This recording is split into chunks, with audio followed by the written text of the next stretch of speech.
I thought it was all over.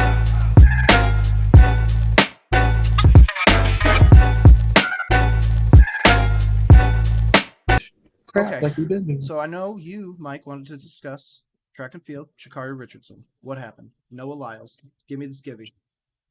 Noah Lyles, man, getting blasted past uh, Usain Bolt's record.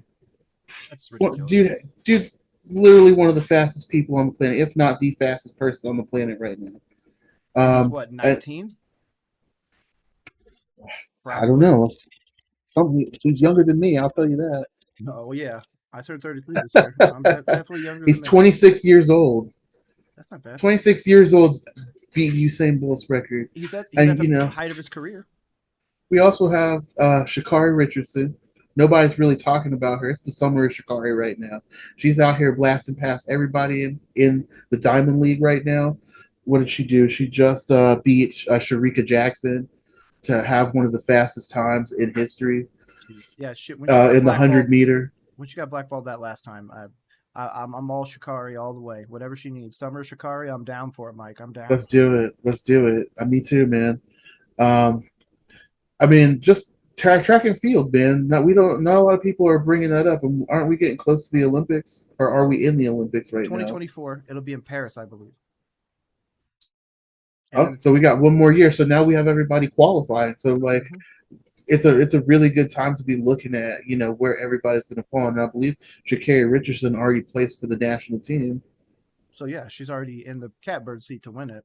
Now, obviously, I'm not a big track and field guy, so I'll have to do a little bit more research on like her competition, especially with the other countries. But I mean, we've got in the United States some of the fastest, especially with some of the most explosive runners, especially over the course of the last 10, 15 years. We've had some ridiculous ones, but of course, you have international stars. Usain Bolt, Yeah, all those guys and girls that just crush it. So I'm really hoping Sha'carri can take us and get us a gold, because then she can shove it in the face of all of her haters. There is no reason you need to be looking down on Sha'carri. She can run faster than I'm willing to bet on most dudes that are most talking. men, Yeah, the most men most dudes that are talking smack online. She could smoke me. I could be in a smoke them. car and she could probably smoke me. Like, You know, listen, I agree with you 100% on that. Like, she took so much clout and she went away for I mean basically a year and did nothing. I mean, she got back to herself, and then now she's coming out and just she's eating records. She's eating people. She's putting people in her dust. Like, she's just killing it. She's I having a agree. great summer. I agree. And one of the other things with her too is I'm pretty confident she was, and if it's not her, I'm so sorry, Sha'carri, but she was the one that in one of her most recent races took off her wig right as she got to the starting line. Right Yep, before they hit the pistol, that's what it she was, and freaking that's whoop intimidation right there, man. She's like, man, I don't need this. I'm about to and dust off. won Yeah, and dusted him. won and won. It's That's crazy. that's the caliber. Like, when you think about sports, anytime in history you've had somebody do something like that, like as a stunt, and then come back and win, they're considered one of the greatest Exactly. in any sport. Like, Yeah, but they need you to have allow her to do that. she. I mean, she was allowed to take her wig off and run. I know, but I'm just saying some people really don't want her to succeed, and obviously there's a whole litany of reasons why. Bro, it's like when all right, She's it's killing it. like when dude threw the ball at Kobe's face and he just stood there. Yep. Yep. Oh, No, it's so funny now though when people say that, because if you go now, we recently. So we wanted to bring this up. The ball fake. From the one angle on the baseline, it looks like Kobe's a cold motherfucker. Yeah. But from other There angles, was a new angle that just came out like 2 years ago or something. Yeah. JJ, I put that shit right in his face. You know me. Like, literally, my arms did it themselves. It was crazy because I remember it was a back pick for Vince to come around for a backdoor pass, and someone else I think Rashard was supposed to pop out to shoot. It wasn't like, premeditated or nothing, but it was weird because I did see that angle where it looks like it was just off to the side. And that shit went right in his face. That 99.9% of people would have moved. Kobe had something different, and I think Sha'carri has something different especially the female version of track. Obviously, can she compete with men? Yeah, absolutely. Can she win at the highest level of men? It's certainly capable. Absolutely. Do I think it's going to happen? No. I like that she's dominating the women's circuit. I like that she's going to keep tearing it up. I like she keeps talking about it. I like that she's not allowing all of these people to just be like, oh, well, you're good for a girl. No. You're good for like 99.9% of the Kind world. of the world. Yeah, you can literally outrun like literally damn near everybody in most countries, period. So I'm for not other going people out to be there. like, oh man, you're slow, be like, okay, cool, Sha'carri, you should get the top 10 trolls on Twitter and race them. Have you just seen? dog them. Have you seen? So it's like the one girl who her team. I think it was Germany. They were going to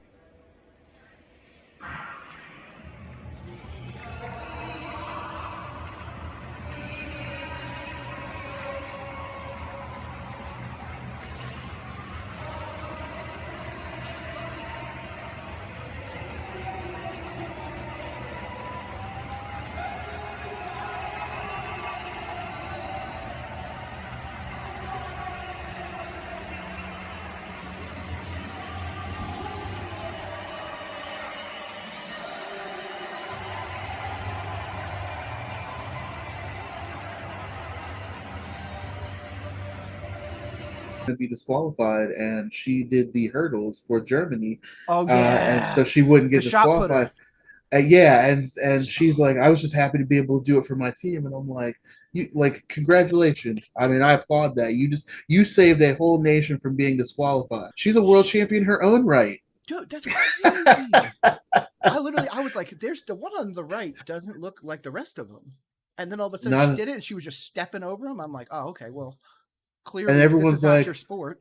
But she got the props that she deserved. Everyone really rallied around her afterwards and was like, "Hey, we're really proud of the fact that you stepped up and did that." I love hearing about stuff like that in sports. You don't get too many really good stories like that often. There was a few years ago. You might be able to Google and find his name of a guy that used to play in a hockey beer league as a goalie, and he for a game. I can't remember who it was for. It might be for the Bruins. Anyways, it was for a team. Dude was a beer league goalie, everything like that. So they keep 2 regular goalies, and I want to say they can designate like a third or a fourth or whatever. So he was a special designation, and the dude went down. So he went from playing in a beer league to playing an NHL game as a starting goalie at like 35. Wow. Or 30 something. Yeah, it was ridiculous. I remember the story. I can't. Oh, okay. Scott Foster from beer league to big league. 36-year-old goalie Scott Foster makes emergency debut in Blackhawks 60. They won. Yeah, they won. And they won. Was good. He was real good. He wasn't. That's funny. Obviously, you can see he doesn't have the pedigree for the NHL goalie, but regardless, it just shows you that like people need the opportunity. And segueing back to Sha'carri is given the opportunity, and damn near every time she produces. If you're asking her to produce 100% of the time, then you better put 100% of the time money and 100% of the time into it. She has a personal life. She has other things to do. And she's still dominating these people. So I think people need to stop, downplaying her. She is a real deal. Well, the thing is, like I said, a lot of people don't talk about track and field. That's why I said it would be really great for us to dive into some track and field. And like last year, America swept and won all 3 medals, and it was the first time since like 1920 that we did that. That's amazing. Where did you hear about that? I didn't. But that's the point. The whole idea is that I want this to become something that when they win that, I'm the first person sending them an email. Like the minute you finish it, I'm sending it to your PR person. I'm like, hey man, can you just give me 15 minutes of your time, a quick Zoom call? We can talk about everything. I want to talk about them. It's not about me. I might have my personal views, but I'm here to learn from you. I'm here to learn from the people that are at the highest level. And especially I hear about Springs, like there's so many Olympics around here. I would love to do that. I would love to get into the opportunity to be able to talk about esports and all that. Yeah, we hear about the controversy, or right now we're dealing with the running back controversy in the NFL. We hear about stuff like that and how they feel that they've been mistreated, and a lot of analysts are chiming in and saying how they feel that way too. Or we might as well just we talked about this last time. We might as well just get rid of the position if that's how we're going to treat running backs. So I'm going to be honest. I thought of something this morning when I was making my eggs, and this is going to be my pitch to the NFL. NFL, if you're listening, here we go. I think that offensive players should just be offensive weapons if you're an offensive weapon. The reason why I bring that up, and they should be paid, and again, I'll get into that. I think you should designate offensive weapons, quarterbacks, defensive weapons, the whole nine, and then pay them depending on what they're doing. Meaning that if 60% of the time you're a wide receiver, then you get 60% wide receiver money, meaning that your contract is built into it that per catch, per time that you line up as a wide receiver in a active game, you get X amount of dollars. Okay. Now we go to the reason why I'm bringing this up is Deebo Samuel. Recently, Colin Cowherd said that Deebo Samuel is not a top 10 wide receiver. And while I may agree with you when it comes to the straight receiver numbers, I will not agree with you when it comes to offensive potency and offensive ability. We got into a little pushback yesterday. Yeah. And J-Mac and I agree on probably 80% of stuff. But that top 10 list of receivers came out, and Deebo wasn't on it. And my argument is, A, he's not one of the 10 best receivers. He's he's the most versatile, and he's also, to some degree, a little bit of a product of a system that really uses him in a lot of different ways that other teams don't. But when I watch him, I don't think he runs the routes of a Cooper Kupp or Devontae Adams. I don't think he has the breakaway talent of Justin Jefferson or Jamar Chase. Yeah. Deebo Samuel is one of the best offensive people we have in the league, if not number one. Okay. That's debatable. But if he's also splitting carries as a running back and blocking and doing all these other things, he's still only being paid a base salary of whatever. So when running backs are talking about that they want more money, I think we should get away from the, we're going to pay you 11, like Saquon just got paid today. $11 million or $11.5 million with all incentives or something like that. Yeah, 1 year. Mm-hmm. Why couldn't he just negotiate it to be like, hey man, if I'm blocking on this play, you're going to pay me $5,000 a play. But if I'm running back, you're going to pay me 12 or 15 or whatever. So every time I line up, it's 12, 15, whatever grand. And I understand that that could limit monies and everything like that, but that could truly change it. You could make it. So you think it could be, I thought about it too. Thing and then make everything incentive based. I understand that incentivized, bad, but it's not, because you're already playing the game. There could be a start bonus. There could be a playing more than 40 plays in a game bonus. There could be 60 games in playing the entire game. Right. All those different things. You could add those in to the point where you're like, man, if you play every game, you play every down we ask you to, you block, you run, you catch the ball, you do everything, then we're going to pay you accordingly depending on everything you do.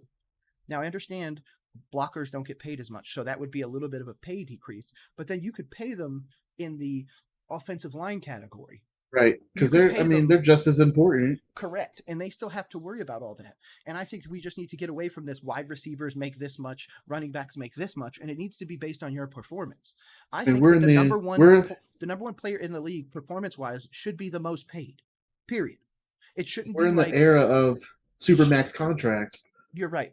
But we're not also going to guaranteed. So if the NFL is not going to move to guaranteed contracts, then they just need to go to 100% incentive. And again, I mean incentivizing everything, like nutritional plans, workout bonuses, everything that player does makes them money. Right. Not, oh, I paid you $1 million and I expect you to do everything. No, I'm paying a little bit more with incentives if you hit them all, but those incentives are linked to everyday things. So if Saquon Barkley doesn't show up or doesn't sign this franchise tag originally, and obviously now he got a deal, he doesn't need the franchise tag. I mean, about $900,000 more than what he normally would have made if they would have franchise tagged him. But from his perspective, I'm pretty sure he's like, it's better for me to actually just go out here and play than to go sit at home and make no money. I don't disagree with that. I don't disagree with that at all. And I personally think the Giants, with everything going on, should have just talked to Saquon and then also hit up. And this was my tinfoil hat theory, is get Zeke and Saquon on the same team and run a dual running back with Daniel Jones, because you guys don't have a ton of like receiver threats. So run those two guys for $10 million a pop. You're paying $20 million total for two top tier running backs, and you just dog pound everybody. Right. But they're not going to do that. Nor would I don't think Zeke would sign as a Giant. So moving on. After that, because we covered Saquon Barkley. What do you think? This is a big one that we talked about before we actually got on here. That's okay. Madden rankings. Garbage. Madden? No.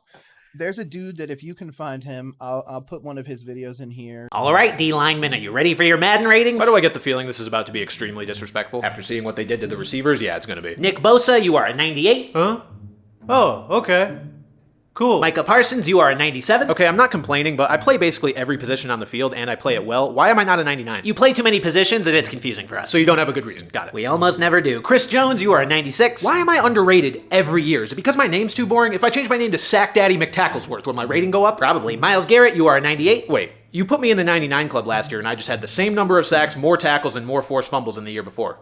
What happened? Well, you missed a game last year while you played all 17 the year before. You know what they say, the best ability is availability. You guys are docking me a full point because of one missed game? Yep, glad we're on the same page. While we're on the subject, TJ Watt, you are a 94. Okay, I'm not happy about it, but at least you guys are consistent. Missing games means your rating goes down, and as long as we're all playing by those same rules, I guess I can understand. And I'd like to welcome Aaron Donald back to the 99 club. Okay, what the f***? This dude did a video, a short actually, of the Madden ratings, and I could not agree with him more.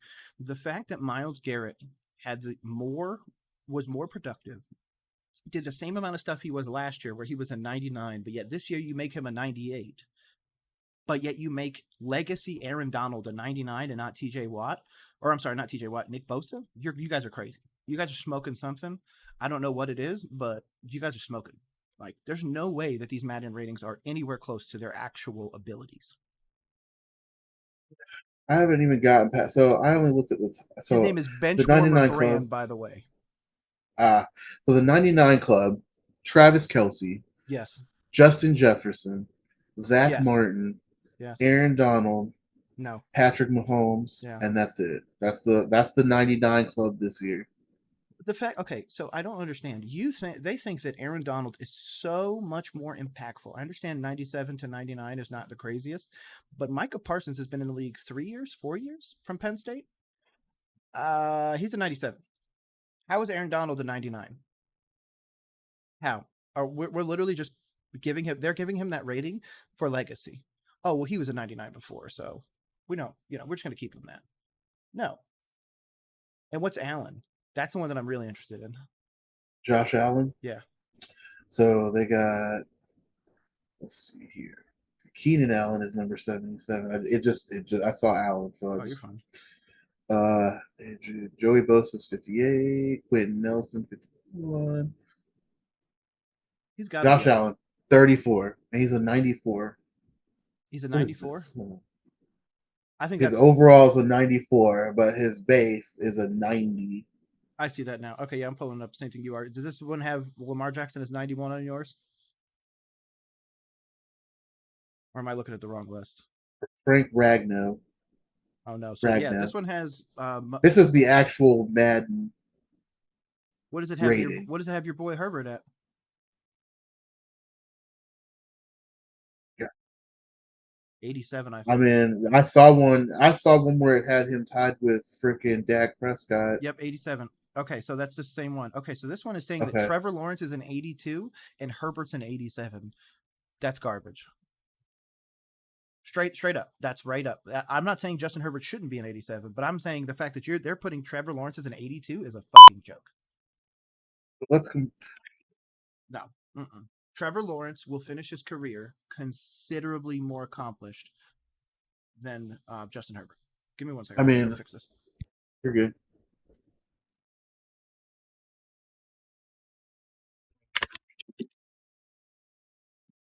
And Justin Herbert to Dak Prescott, just based off of stats from last year. I know he's not here, but he's back now. Sorry, Maple literally just pushed the door open. It's okay. So, but no. So going back to what I was saying, I'm not saying Justin Herbert shouldn't be an 87. I'm saying that Trevor Lawrence is not an 82. I'm saying that I feel that they're saying that Tua is as good as Trevor Lawrence and that Geno Smith is 1 point behind Trevor Lawrence. That's a joke. You know who's a 1 point behind that? Jared Goff. Madden really thinks that Trevor Lawrence is 2 points better than Jared Goff, but 5 points behind Dak and Herbert. This is why I hate I took a year off and didn't watch any football, so this is why I hate doing that, because I'm so behind on my stats. I don't need stats. I do, because Aaron Rodgers is not an 86. Aaron Rodgers is an 84. All right, so I'm just saying, like you're saying, because this has them both listed as 87. Dude had 400. So Justin Herbert had 477 completions. Dak Prescott had 261 attempts, 699 to 394. Completion percentage, 68. Dak Prescott, 63.2. Yards, 4,739 to 2,860. Do you know why your 20 boy isn't higher? Is because he got smoked on live television by the Yeah, Jaguars. no, and I agree. I'm That's why. That I There's no other like I reason said, why. I There's no understand, other reason why they could and I get possibly it. do that. But their comeback was because my team fucked up. It wasn't because. It means but the problem is we can't give credit to the win to your quarterback when you guys. But they win. gave then credit to Trevor Lawrence for Trevor that Lawrence did win. game. He did a great job, but He he won that did game. terrible in the first half. He didn't. Ultimately, the only thing that's going to matter is he won a playoff game. It was a combination of their whole team, the defense and him. You're not talking about Jacksonville's defense, are you? No, but and it was a combination of our crap play calling. You guys are not even in that game if Calvin Ridley's playing. If Calvin Ridley is not suspended the entire year for betting on a team that wasn't even. What was the first play of that game? Garbage. What was the first play? No, I don't even remember. Okay, first play of that game. First pass, interception. First play. Oh, I'm sorry. How many? Okay, let's figure this out then. So you're saying that Justin Herbert has been. What was the fourth or fifth? What was the fourth or fifth play of that game? I can't remember which one it was. And enters another after we got it and we gave the ball back. It was another interception. His fourth or fifth play. Dude, he's only by the way, your boy only has an 87 deep throw. 88 deep throw. His mid throw is lower. Bro, you see that? You guys are. What's his mid? I'm pulling it up right now. I just got off. So his short mid throw accuracy is like 80 something. It's lower than his. Medium is 88. Deep is 88. Short is 91. Throw power is 96. Oh, there was. So I saw one the other day where it was like the total passer rating is 90. It looked like, so when I read the one the other day, maybe I don't know where I saw it, but his long was like 88, and then his mid was like 83. Crazy, dude. I just can't believe that they're disrespecting Trevor Lawrence by putting him 11. 11.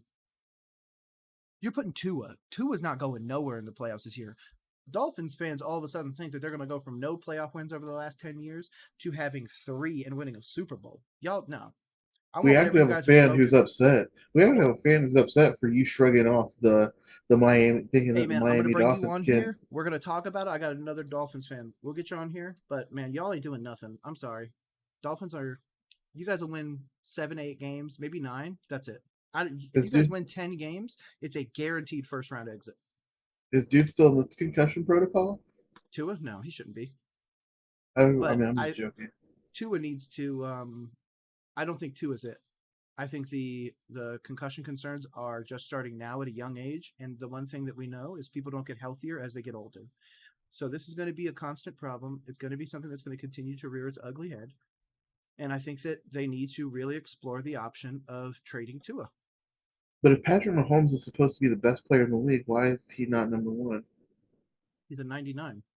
He's a 99, but he's not listed. He's not ranked as number 1 overall for the overall Madden ranking. Oh, it's Travis Kelce.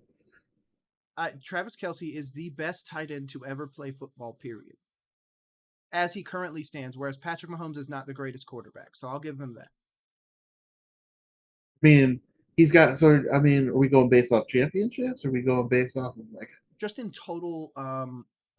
Total resume right now, Mahomes doesn't have it. Obviously, Brady's got 7 rings. It's going to be really hard to usurp that. So correct.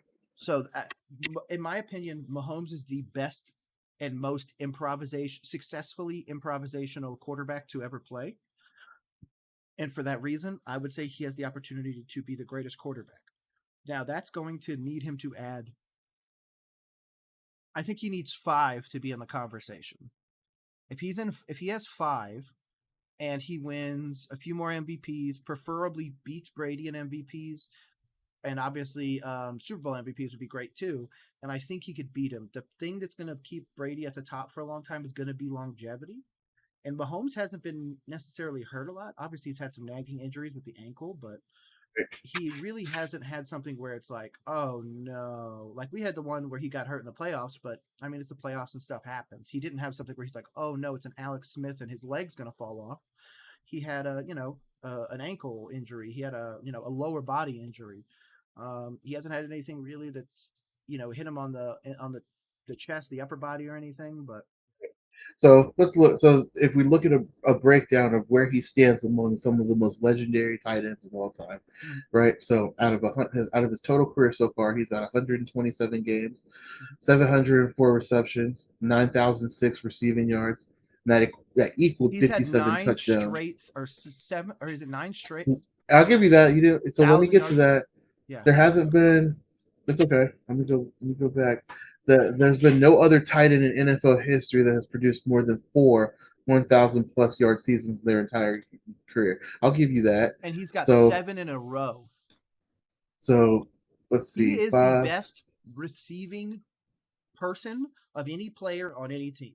If we want to talk about the best receiver of the ball, it's Travis Kelce.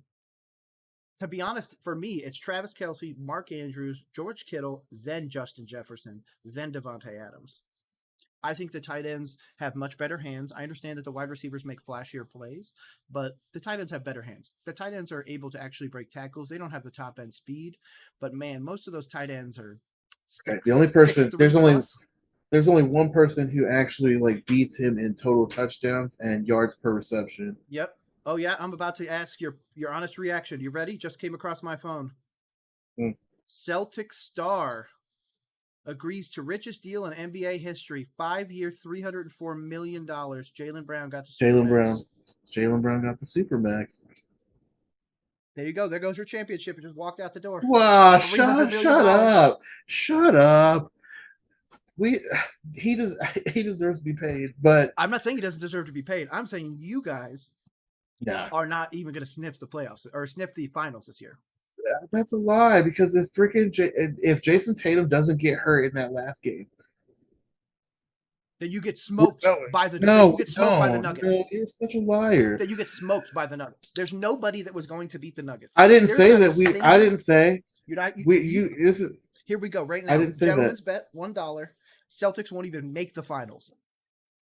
Won't make the finals? Won't even make the final. Well, how about this? Won't make it past the first round. That's a lie. Won't make it. I'll give you $1 for won't make it to the first round.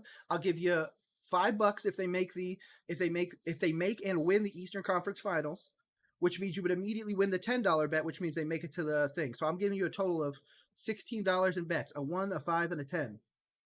First round, getting to and winning the Eastern Conference, making the finals. If you guys get to the Eastern Conference, I'll give you $250. Red eyes. Oh, it's so scary. And I yelled, I said, "What do you want from us, monster?" And the monster bent down and said, "I need about $350." Bro, we just had this discussion. The last 2 years we've done that. We can do that. Except we didn't make it the final. And the Heat didn't deserve to go anyway. Or not the Heat, the Hawks didn't deserve to go anyway. I agree with that. The Hawks are garbage. They immediately got the solution. Destroyed. I don't disagree with you. I'm not saying that at all. I'm just saying the Celtics can't put it together. That's crazy, though. That's a lot of money. $304 million. What's the breakdown per year? Is that guaranteed?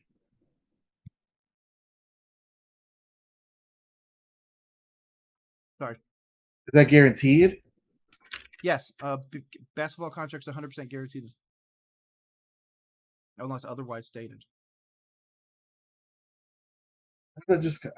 Oh, yeah, there it is. 304. I told you, man, I get everything as soon as it comes out. I have like a bunch of RSS feeds. I got everything. My phone fully guaranteed with a trade kicker. No player option.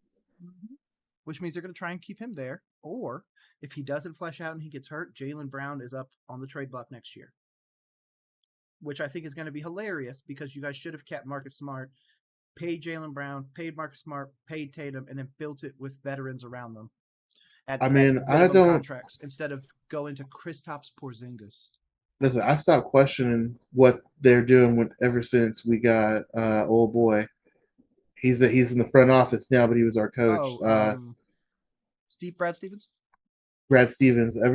Listen, And that dude came in, fucking got us back on track.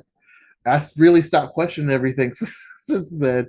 Then he goes to the front office. Now he's making moves. I mean, I like what he does, man. I do too. Brad Stevens He's a is smart. one He's a of the smart players. man.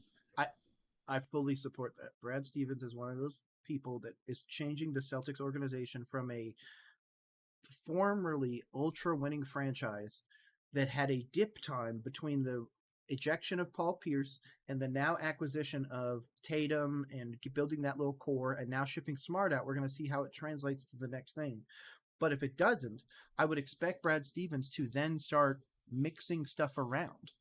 There's no reason why he needs to hold pat. You guys are paying Kristaps a lot of money. You guys are paying Brown a lot of money. You guys are paying Tatum a lot of money. They need to be able to show up. They need to be able to show up in big games. They need to be healthy and all that other stuff. But it's all going to come down to, you're correct, him and what he puts around them. If he doesn't put anything around them, it doesn't give them the opportunity to win with, great bigs and everything like that. Like if you guys is it Robert Williams, the center? Time Lord, Robert Williams, yes. Third. He needs to stay with your team. You guys need to not let him go nowhere. There's a bunch of guys that dude, he's great. I love him. Yeah, I don't know me why too. you got him when you could have gotten a Jakob Poeltl or a Jared. I love Poeltl. I love Jakob Poeltl in for the Spurs. I thought he was great. But I like Poeltl. I thought you guys would have gotten more of a down low with a shot kind of power forward when they could help you rebound and kind of get the ball to Brown and Tatum, who are going to be your primary scorers. Whereas Kristaps can also space the floor, which is great. He doesn't have the same oomph down low. Now, there's still some free agents, or at least there was. I'm not sure if they've been picked up. There was Boogie at one point, Drummond, all those guys you might be able to pull out to just play, 30 games. And give you really solid minutes and really help you off the bench. You don't need a true starting center when you have Time Lord. I just feel like that power forward, you guys overpaid for him, for Kristaps, when you guys could have just went and got like Jeremy Grant. I understand you guys would have had to put a trade package for him being in Portland, but you could have gotten Jeremy Grant for damn near the same amount of money you guys paid for Kristaps. And in my opinion, they're not even close. Jeremy Grant's considerably better, especially with that, whereas he could be a 3rd or a 4 option. He would be perfect. He might have accepted that role, but that's a whole separate thing. It's always easy to say that we overpaid for somebody, but then they come in and produce. Like a lot of people always give us that, like, we overpaid for so and so. But I would rather overpay for someone who's committed to the game than overpay for someone who gets on the team and then just a lot of stupid shit and is in danger of being suspended from the team and things like that, which have happened. Like Ja Morant, What crazy person, dude. That whole Josh thing is a whole separate thing, but I want to stay focused on your Celtics right now. Hey, that's fine. I'm saying I would rather pay somebody who's actually like Jaylen Brown is committed to the team. Like he's going to come in, he's going to put the work in, he's going to do what he needs to do to try to get us to where we need to get. And he's proven that since he's been with the team. There hasn't been a question of like there's been rumors, and they've shut those rumors down every time. They work well as a unit. They come in, they play hard together, and I respect that. Okay. You don't get that a lot. I agree with that, and that's what I think is the culture. That's why the one thing that I can't. And this is going to be me. I'll put it out there. If you're a Celtics fan, this is my only Celtics friend for a reason. I'm not a Celtics fan, not a Lakers fan, not any of that. If I had to pick one of those legacy teams, because I'm a Hornets fan, I would go with the Knicks, but they're terrible too. And I have a Knicks friend. I'm going to get him on here. Love the Knicks. Every time I play 2K until just 2K23, I've always played. We actually have a Knicks player on our team now. Well, former Nick. Which one? Kristaps Porzingis. Oh yeah, that's the way I know him. I remember him getting drafted and getting booed at the draft. I remember people being like, he's garbage and never going to be anything. And I was like, bro, you guys need to give him time. Like I'm one of the people that really supports the international player. I think that international players are the future of the NBA, whereas American players or American-born players, guys that grow up in the AAU circuit and everything, if you're really good, that's great. You're gonna show up. But the problem that I find is that most of those American players have a huge ego that comes with it. And I feel like the NBA's biggest problem right now is the player problem that everyone keeps talking about, which as a matter of fact, players it's funny. Feel more empowered. It's funny you say that because what's the video where I think it's Jokic. He's talking about it's like, oh, you were booed all season. How do you feel about that? And he's like, bro, I played in Serbia, and they show Serbians, and they're in the stands, they're like, "Fuck Yeah, they're losing you." their mind. I just saw a just video. like straight boo chanting. Dude, I just saw a video. I'll put it up after this. Where he won a horse tournament, because the one thing about Jokic, which is something I love, which is the reason why I'm taking this position on this, is Jokic is showing us that you don't need to be basketball 24/7 to succeed. Now, I understand a lot of purists are going to hate what that statement, but the reason why I'm saying that is because you're allowed to have a life outside of basketball. Like, if your life is only basketball, then you're LeBron James and you're going to do that. That's great. But if Jokic can win 2 MVPs, should have won a third, that's a whole separate thing. You can win 2 MVPs, finals MVP. You can dust basically everybody going through the playoffs. You are the prohibitive #1 player in the league, and you are now coming into the next season as the prohibitive favorites to win the title again. I just think he's super grounded. We don't know your favorite food, your favorite drink. We don't know anything about him other than the fact that he loves horses and he dances. That's it. And his dancing is like from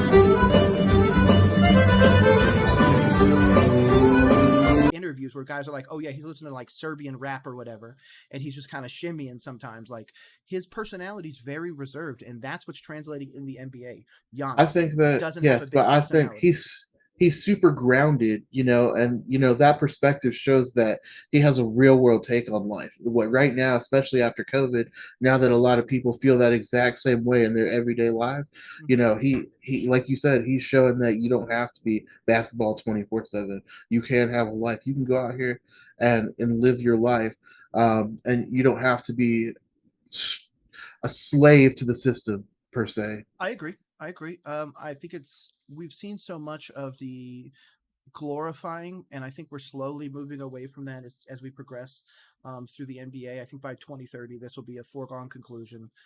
But we glorify the 60s, 70s, 80s, 90s, 2000, a little bit less the 2000s for the grit. We glorify them for they played and they fought each other and they hated each other. They weren't friends. Jordan did this, Kobe did this. They would shoot 1,000 free throws a night and everything like that. It's just no longer how the game is played. Like, the game, you don't need to be the world's greatest free throw shooter to be great. There's a lot of other things that people are working on. We're seeing guys like Wembanyama coming in now. Dude's got We're not saying you can't. No. We're not saying you can't do that. But what I'm saying is that it's translating now into not overworking the body, and now translating into proper nutrition, translating into constant care with massages and we started seeing that happening. We started seeing that happening in the 90s and the early 2000s. People weightlifting, proper nutrition, supplements, not performance enhancing drugs, but supplements, to keep your body in tip top shape, regular exercise where, that wasn't a thing. It was like, oh, you're a big dude, you should play. I agree with that. And that's the thing. Like, now, my wife, who is not a football player at all, or a football fan at all, I've been making her watch stuff on Wembanyama when he was getting drafted, and you're seeing him do these exercises on his ankles. Like, literally just taking his foot and just extending it up. That's it. Just going like this. And that's building up the things that most centers have problems with, their lower body. He went to an organization that's going to prioritize what I like to call infrastructure of the league: the nutrition, the mental, the physical, the recovery, the personal life, all of that. He went to the organization that takes that the most seriously. Right. He went to an organization that built European talent before everybody else. Duncan is an international player. Manu, Parker, Pirtle, all these guys that have been in their thing over the years, other than like the Admiral, were all pretty much international players. People used to dog Popovich for being like, oh man, you think this guy from, Lithuania is going to be good? And he ends up being really good. And then we see more of those guys over the years. Luka, Giannis, Embiid, Boban, Jokic. There's guys out there that are international that are just being overlooked because they're misunderstood. They're not in the AAU circuit. We didn't see them play every game from when they were 15. Like, right. And we see that. I mean, it's just that we have if you can win, I mean, you'll I get go in you. the first round. I don't think it's more so. I don't think that they're purposefully trying to overlook them. I think it's just because of the system that we have had in place for the league. But like you said, as time progresses, you see more people from these international leagues coming in and showing what outside of the United States has to offer. There are people who are truly serious about basketball in other countries. There are truly people truly serious about, it's not as big about like a football in other countries. They want the sport to transition. It's just, it takes time. It's and a lot of money and logistics. It's just a lot. I mean, we had NFL Europe. It may have not have worked out then, but they might not have been ready. The audience wasn't there yet. You know what I'm saying? But to be honest, the one thing that I did recently, when I was driving from Florida to Colorado in November, I was listening to a podcast where they were discussing stuff like that and discussing, the future of the NBA, the NFL, and all that other stuff. And one person that specifically stuck out in my mind was Rich Eisen when they did I think it was Seattle Bucks game in Germany, and his thoughts after the game about how electric it was and the videos you can go find of the Germany game and all that other stuff. I did an Instagram live of me walking on a Saturday. I had a couple hours to kill. I'm like, I'm just going to go walking to the beer gardens. I'm just going to go there. And I Instagram live me walking around like I was a kid, and I just ran into so many fans. I ran into two guys from Sweden who stopped me. And one of the guys from Sweden says to me, I watch you on Sundays. Get out of here. His friend had no idea what game day morning was. So he explained to him, that's the guy right there. It's my buddy. He said to me that he watches game day morning and explained to his friend that it's a show about football that, talks about the games. And then they pick the games and put on a hat and go, ow!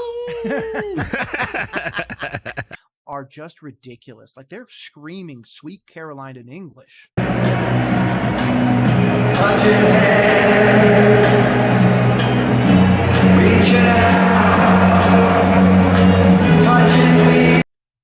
Like all these weird things that we think of as pseudo-American. They're embracing everything. They're loving the NFL. There's people, he was talking about it. Rich Eisen's a huge Jets fan. Talking about I was in Japan. Jets jerseys. I was in Japan, and I see people wearing Green Bay Packers jerseys and New Orleans Saints jerseys. That's crazy. I don't know. I mean, I don't know if they're watching or if it was for the fashion, but you see that, and I wasn't expecting to see someone walking down the street in a Saints jersey. I can't blame you. I'd be like, wait, what? It's the same thing. Thing. We did. We're like, oh man, like this is a thing, and we didn't see. This is the weird part. I saw no jersey stores. I didn't see anything like that. I saw clothing stores. I saw electronic stores. I didn't see any NFL shops. Actually, we saw one sports shop while we were there, and I didn't see any NFL jerseys in there. So they probably had to order that to rock it.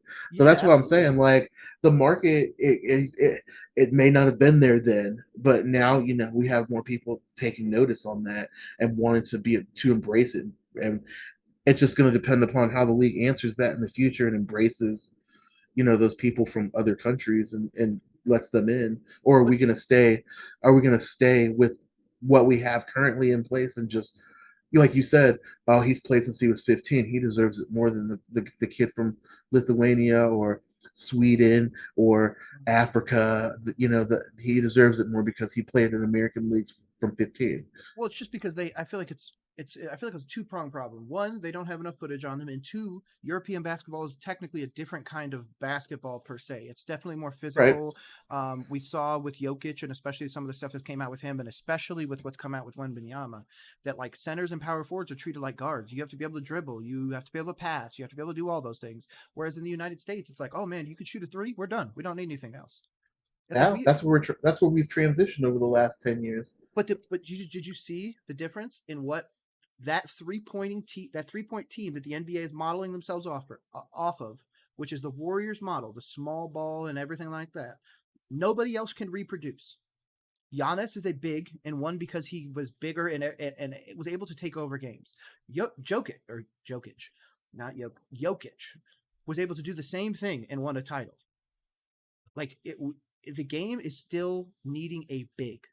And if you do not have a good enough big, you better be able to dominate with offensive weapons. And those people just, I don't care. Miami fans are going to continue to get mad at me. Even if Dame goes to Miami, you guys are not winning. The total usage of Bam, Dame, and Jimmy Butler together, it means that somebody's going to lose points, and then you guys just overpaid for nothing. The game is not about 3-point shooters if that's all you have. If you have nothing down low, you're going to get smoked. If you get 8 rebounds a game or 20 rebounds a game total for your team, and the dude on the other team has 18 by himself, or like puts up Dwight 20-20 numbers or something like that, you guys are going down. There's no team that can handle it. That's actually the problem with my Hornets. My Hornets refuse to invest in a real big. Now, I realize we just got a new guy, played in Summer League. I really liked him. I cannot remember his last name. I literally just talked about this on the Where's the Bud podcast. Center Nick something. The Buzz. Yeah, or What's the Buzz? Where's the Buzz? What's the Buzz? I'm sorry. Just put out the first video for that. People can check it out. But Hornets roster. I'm pulling it up on my phone. I was literally just talking about this dude. I watched him in thing. I just keep thinking of Brandon Miller, and it's not Brandon Miller because he's not a center. It's not Nyanji. I think it's Mark Williams. Number 5, former Duke player. That's my alma mater. I can't believe I didn't remember his name. 7 foot, 240. Last year was 9.7 and 0.4 with a 64% field goal percentage. So good start to his career. He is very young. He is only 21, born in 2001. So I mean that's our starting center essentially right now. Right. Other than Nick Richards possibly. But again, same thing. 8 points, 6.5 rebounds, half an assist, 62% from the floor. He's 25 though. I personally am one of the ones where I like to go younger with talent, so Mark Williams should start. Right. Period. Sorry, I was looking at a I can't call it a tweet anymore because they've changed their name to X's. So dumb. Well, I mean, there's a whole thing about that. We'll talk about that another time. But Cam Newton was getting roasted by a fan. It's like, how many rings you got? And he's like, none, but we don't have the same bank account. Exactly. How like that whole interaction? You watched it. Yeah. How do you feel about? Do you believe that players should catch slack for interacting with fans like that? Because a lot of people, like me and you were talking earlier about is it Ionescu? Yeah, Sabrina Ionescu. And we were talking about that whole situation, and I said, if me and you go out and play basketball right now, you dominate me up and down the court the whole game. You're like, this is my court at the end, like in my face, like that. To me, growing up, that has always been sports. Like you talk your trash, and it's like, all right, bro, next time I got you. If you can back it up, you can talk whatever, as long as it doesn't become violent. Like that's where I draw the line. You guys can be like, bro, you're garbage, blah blah blah. But the minute you're like, bro, it's gonna come to blows. That's where I'm at with it. It doesn't need to be toxic fighting, but it can be. You can have a personality. You're allowed to be arrogant if you can back it up. Because if people tell me that they say no, then I don't want to hear a single person talk about Michael Jordan, because that's all he was a. That's all he did. He punched Steve Kerr in the face. Steve Kerr punched him in the mouth.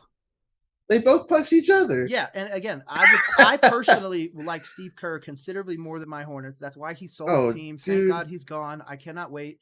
With the way his eyes looked in The Last Dance, he probably doesn't have much longer as it is anyways. But I wish that, I mean, like I said, I grew up, and if you're playing sports with somebody and you got dominated, they were going to roast your ass. Like, you deserve it. It doesn't matter. You deserve it. But you know what? That gave you that heat for next time to come back and like be better. Exactly. Or not be better and get roasted again. It's like, oh. If you get windmill dunked on, appreciate the windmill dunk instead of getting mad you got dunked on. Everybody gets dunked on. And, even though they're celebs, they're still human beings. Even though they're sports stars, they're still human beings. They deserve to have that leeway to talk crap to fans. Like, I mean, I agree. if I said some stuff to a player and they came back with some heat, I deserve that. I shouldn't have opened my mouth. I agree with that, but I think Cam Newton has dealt with it forever. So this was just kind of normal for him. And I mean that he's used to people downplaying him. Yeah, I just saw that.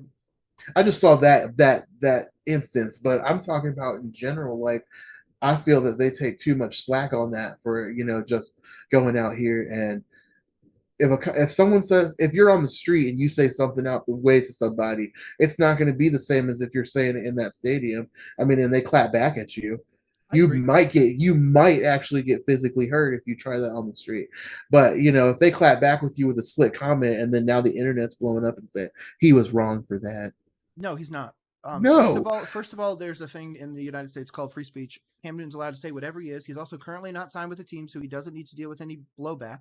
He's probably not going to play again.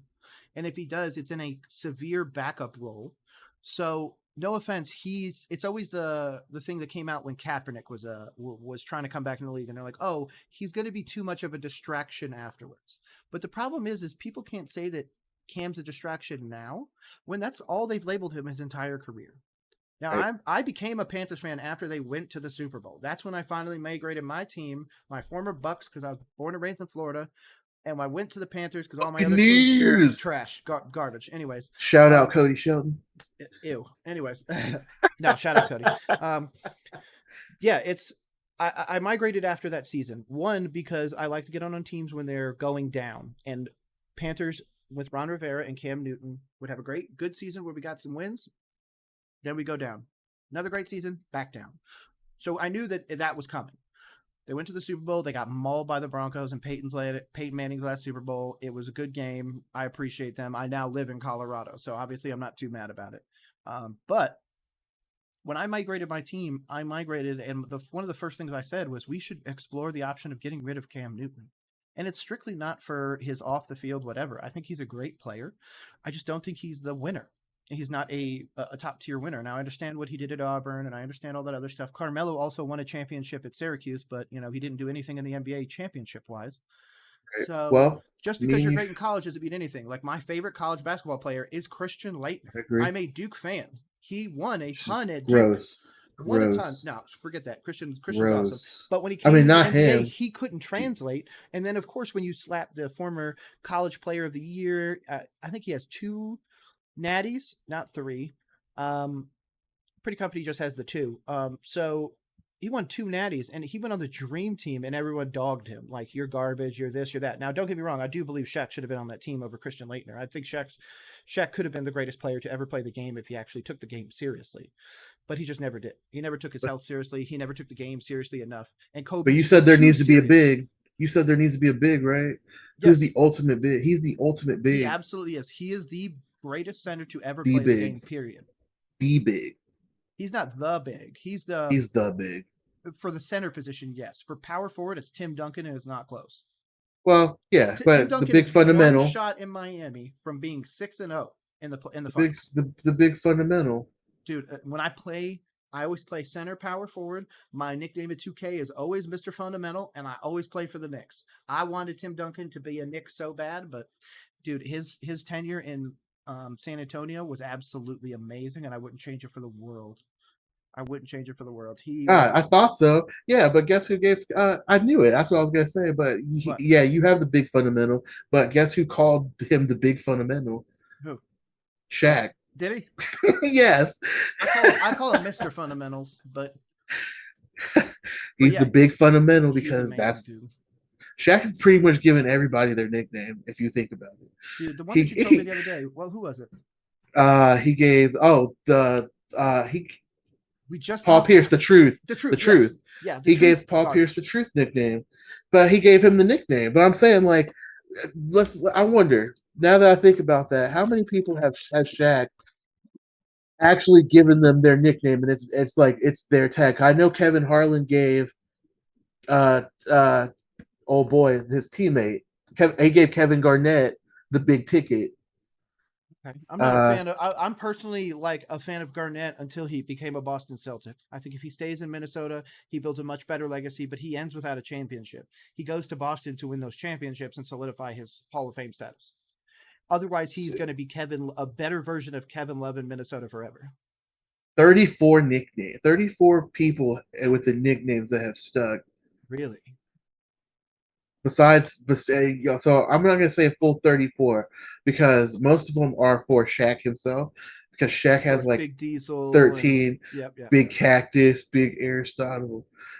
Aristotle's Big funny. Shamrock, Mayor McShack. But no, we're not. Wilt Chamberneasy. No one will ever call him that. No. Wilt the Stilt Chamberlain. The Big Barishnikov. No, that's because who is that? The big field general. Most of them are for him. Oh, really? Oh, the big Maravich. Pete Maravich. Pete Maravich, yeah. It's Pistol Pete Maravich. Pistol Pete. Dude, did you know Victor Wembanyama, when he was being trained, was trained on a Pistol Pete training video from like whenever he made it? Years old. His mother, Elodie, played professional basketball in France, and his father, Felix, was a track and field athlete. However, Wembanyama's game was carefully crafted by his coaches, which included studying instructional videos from basketball legend Pistol Pete Maravich. If I'm dribbling the ball up here, see, I'm gonna make a lot of mistakes. If I dribble the ball down here, see, in this area right here, I'm not gonna make as many mistakes. That's why. You understand? Okay, now, let's go. Ready? Through. Les vidéos, c'est moi qui les regardais en fait. Et après, je montrais aux joueurs, puisqu'à l'époque, je faisais les démonstrations. Ouais, je pense qu'il y a des très bonnes choses à prendre en termes de dextérité, d'agilité. Victor avait déjà le goût de la technique et le goût de la dextérité. Ce que moi j'ai fait, c'est qu'on a travaillé dessus. She made everyone do the same drills. She didn't accept me to be worse than any other players just because I was taller. Really, it helped for development. I can't remember the year, but his entire team was taught by a Pistol Pete VHS. That's why he can pass so good. Damn. That's the most bananas thing I've ever heard. Yeah, so speaking of, we were saying that he is the best center ever. He literally gave himself the title of LCL, which means last center left. And at that time, he couldn't even say that because there was great centers. Like, he is the number 1-5, period. Pure 5, because he definitely couldn't shoot for shit. 4, in my opinion, is Duncan. 3 is LeBron. 3 is LeBron. 2 would be Jordan, just because most people are going to force me to put Jordan as the 2, or Kobe, one of those 2. And then 1 is Steph Curry. Steph Curry is the best point guard that's ever going to play the game, period. It's not Magic Johnson. People can debate me that all you want. So he gave Dwayne Wade his Flash, like Big that. Fundamental, The Truth, Paul Pierce. Hold on, the Reddit one actually has the better ones. I know. See, I feel Sugar K Leonard. Good one. Italian Pete. Oh, he called Rubio the Italian Pete Maravich. Rubio had a weird career. You know who, honestly, I just watched a video on the other day who I completely forgot about? Just briefly. Matthew Dellavedova. Yep, and I remember it because I was watching a video and they were talking about it, and they were talking with Delly and a few of his teammates, and they said in that series where he was covering Curry that Dellavedova literally gave every ounce of strength that he had. That there was points where they literally had to pick him up. Like, that he was just getting destroyed by the Warriors. Jesus. It was bad. I've seen a few clips where he just gets, like, he runs into a screen and he just hits the floor and you're like, oh, shit. It was bad. One thing that says I did see this earlier today, and you brought up the fact that Jaylen Brown signed a supermax contract today. Let's talk about the Saudi club paying Mbappe $776 million. First of all, he stands if it goes through. If it goes through, yes, it's 776, but it brings him to being the closest player to actually earning $1 billion and being worth $1 billion player. So I'm not going to lie, he's 24. He is not going to stay at PSG. PSG offered him a 10-year, $1 billion deal. So he's definitely not taking that. I think that was really done by PSG. They probably should have broke the bank to try and keep him. But if I was Mbappe, I would be like, the only way I'm coming is if you make it a 2-year fully guaranteed deal, and I want all the money up front. And I guarantee you, what is it? The name Al Hilal. Al Hilal. I'm sorry. Al Hilal is the same club that has Ronaldo, isn't it? Me and you are still learning about the league, so I'm pretty sure Ronaldo's on that team right now. Unless I'm thinking of. No, I don't see him as someone that's listed on their athletes right now. Ronaldo signed Al Nassr. That's who he plays for. So that's quite a bit. But yes, did you also see that Giannis said, I look like Mbappe, you could pay me I'm back. literally looking at that X right now. Can't say tweet. I'm going to say tweet. I'm looking at that tweet right now. Yeah, it's like, Al Halal, you could take me. He's like, I look like Kylian Mbappe. Yep. Draymond Green. They got basketball leagues too, right? I don't think the ink on my contract is dried up yet. Dude, LeBron even said it. He's like, bro, I'll go. And this is the thing. He's 24. Soccer players can play a decent amount, but normally they're 27 to 32, 33 is their absolute prime. 27, they're at their peak. So you can literally go there, dominate that league, do everything like that for a year or so, basically leave public view for a little bit, but then still use all the Saudi ability and the Saudi influence to still allow you to play in other things. You're still going to play for the France squad in 26 when they come to the United States for the World Cup. So you could make your return back to France, back to PSG after you pulled in $1.4 billion. Like, this blows my mind that people are even thinking about that. And I understand the whole conflict of like Saudi oil money and blood money and the whole nine. $700 million is very, very, very hard for anybody to say no to. Plenty of people do it. Messi did it. Messi's a little bit different because I think he's going to make $1 billion from Apple TV and the MLS, but that's a whole separate thing. Right. Someone says, the Saudi basketball league any good? Which NBA player is going to get poached for a mega bag? I would honestly, I said if they really wanted to, LeBron should just forego this next year because he has the option to opt out next year, I think, and then go play one final year abroad for $500 million and be done with it. Like, they're only going to ask you to play 20, 25 minutes. They're not going to ask you to play 35 minutes, so you can play pretty much off the bench. You would be the starting small forward, and then immediately roll into sitting on the bench after maybe 10 minutes. Like, they could really space his time out considering he's in his more senior age for basketball. So what was the yearly salary for Jaylen Brown on that contract? Did you catch that? It's 305 over 5, so like almost 50 million. Okay, so he just edged out Steph Curry because Steph Curry was at 48 million. It's like this was before somebody saw before that contract happened, but it was like the NBA's highest yearly salary. If it's split even. Yeah, it's not going to be. It'll be tapered, but yeah. It says the NBA's highest yearly salary is Curry at 48 million. Mbappe just got offered 775 million yearly salary to play in Saudi Arabia. The answer would be yes, and I would just tell them like, "Hey, man, I'll play your games, I'll do everything like that, I'll train, but I'm living in France. I'm not living in Saudi Arabia." I would just hop on a plane like once a week, go down there, do your training, do all that other stuff, and then hop back, bebop on a plane back to France and just live your life like normal. Like you just happen to play in Saudi Arabia. Just think of every game for the next year as an away game. This is crazy. So this actually puts it like into real perspective. So for real perspective, so this dude's getting paid 776 million. LeBron James, his all-time NBA earnings is $531 million. That's just his earnings from the NBA, not anything else. Yeah, Patrick Mahomes' deal, which takes him through 2031, gives him $494 million. The value of the Arizona Coyotes is $450 million. The New York Mets' entire payroll equates to $367 million. Tom Brady's all-time NFL earnings, $332 million. The 2023 NFL salary cap is $225 million. Yep. $185 million is the value of the Seattle Storm, and Tiger Woods' entire PGA career earnings is $157 million. But that's the point. When people say like, so I'm going to parlay this into a topic that recently happened, but I'm only going to touch on it for a brief moment.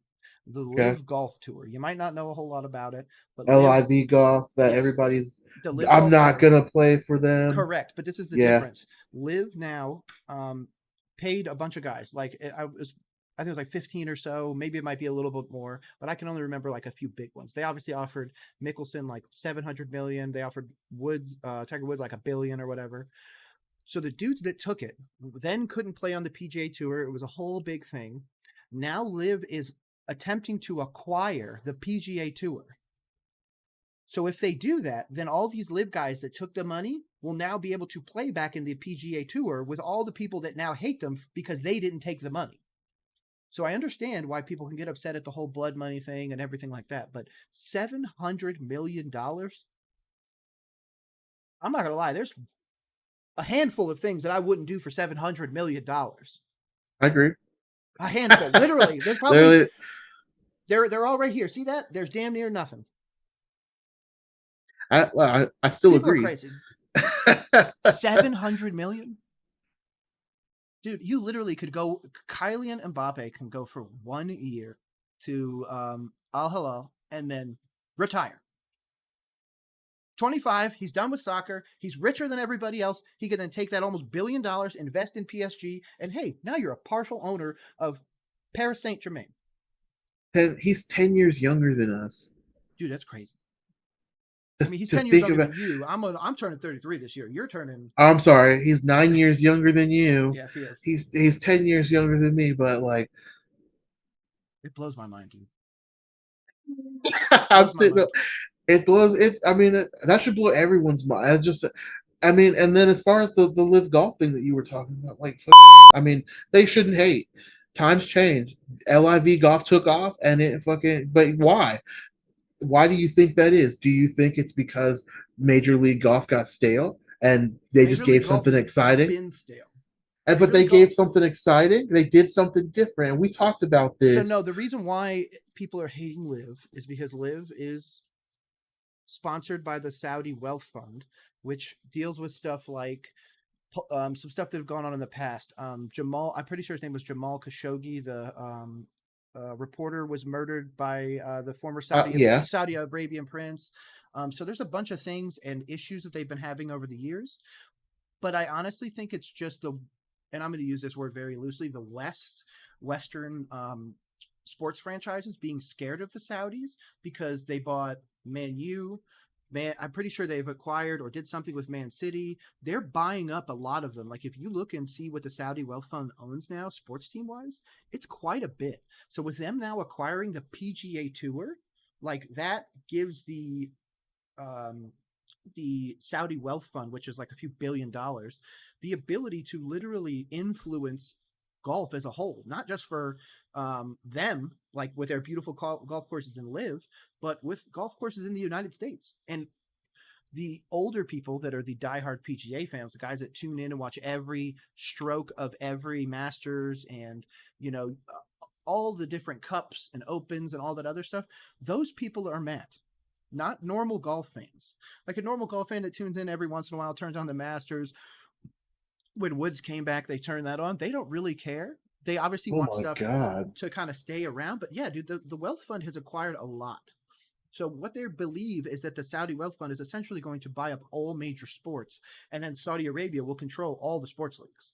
Not even just sports. They're invested in everything. A lot of everything. Yes. Electronic Arts, Uber, Take-Two Interactive, Live Nation, Live Golf. I mean...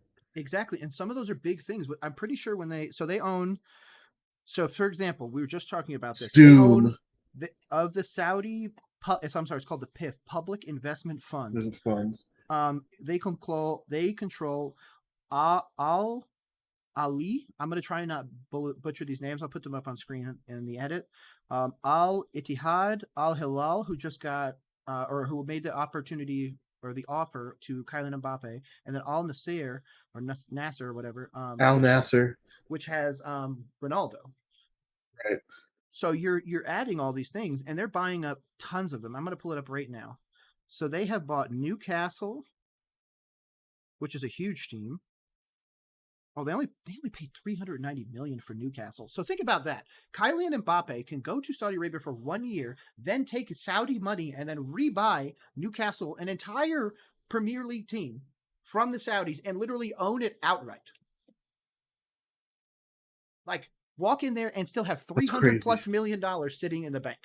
That is crazy. I mean, but what I was honestly trying to get on about is, it's the same thing me and you were talking about the other day when I called you, and I was saying that, I think that the NFL should do a little bit to make itself pop, because it's stale sometimes, because you have the same 32 teams going out and doing the same thing. When Nike came out with the Color Rush jerseys, I agree with and the Color Rush jerseys were awesome, and everyone was talking about those concepts. You remember that time before the teams actually said if they were going to take the concept or if they were going to go back to, it was huge on Twitter. It was huge on social media. And everyone's like, please, God, like, either they really liked the concepts or they really hated them.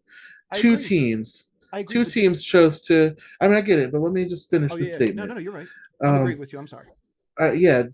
So two teams decided to go with the concepts, and, they had a huge pop in not only finances, but fans.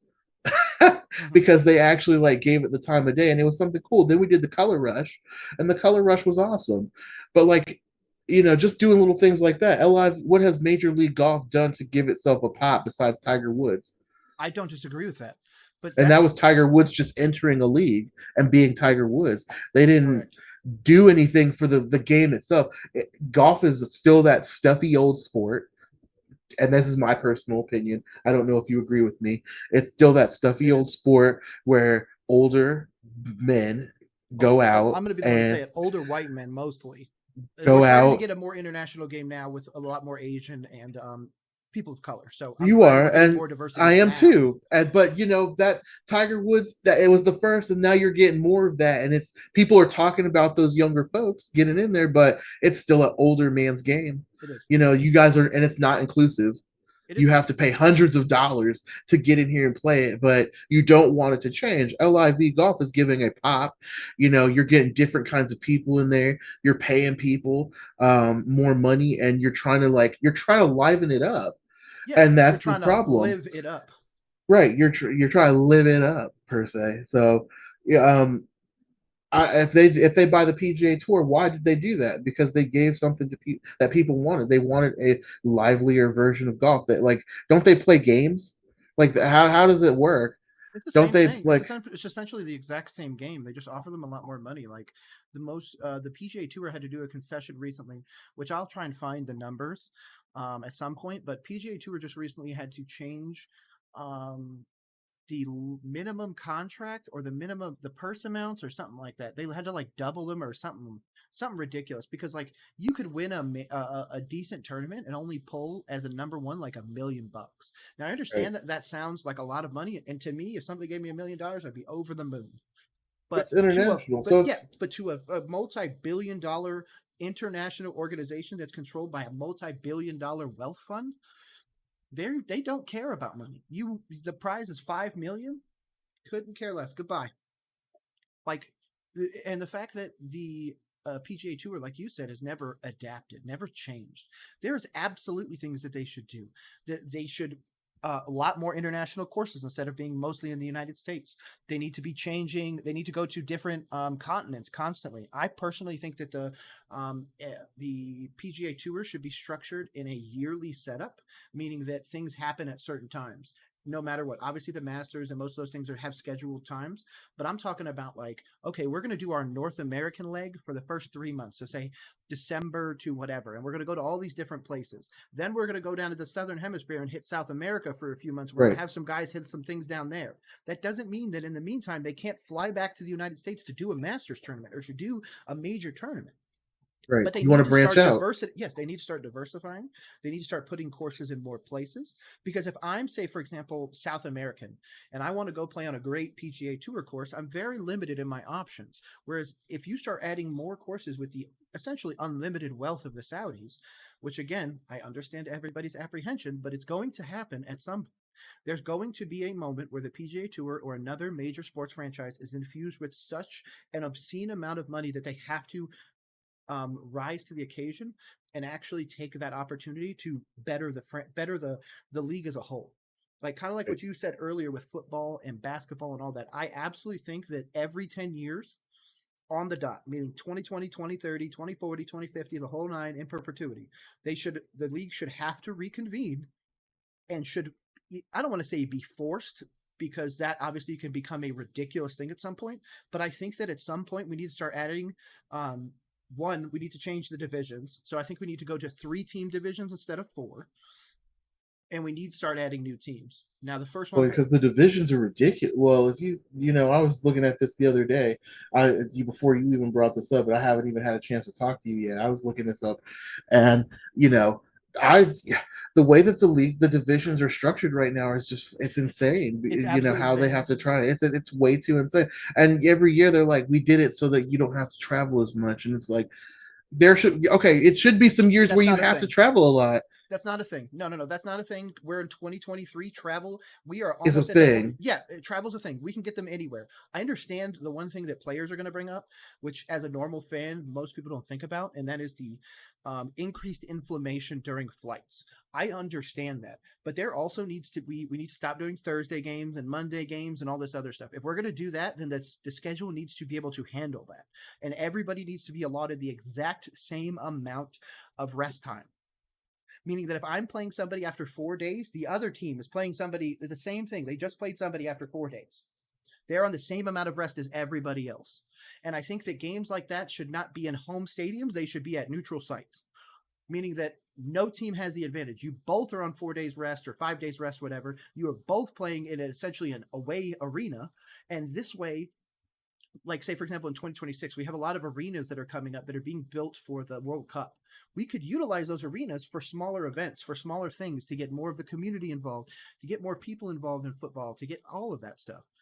Or here's the thing, like why can't the teams have an agreement between themselves so if we need a mutual site, one of those stadiums could be available to be used as a mutual site if they're not playing that week. I agree with that's that. Also a great idea. But I think that this comes to the thing that MLS is finally introducing that I think will eventually make its way into the other sports. Now, football will be the last one to adopt it, if ever. And that is the promotion relegation system. The MLS is finally bringing it, and it works perfectly for soccer.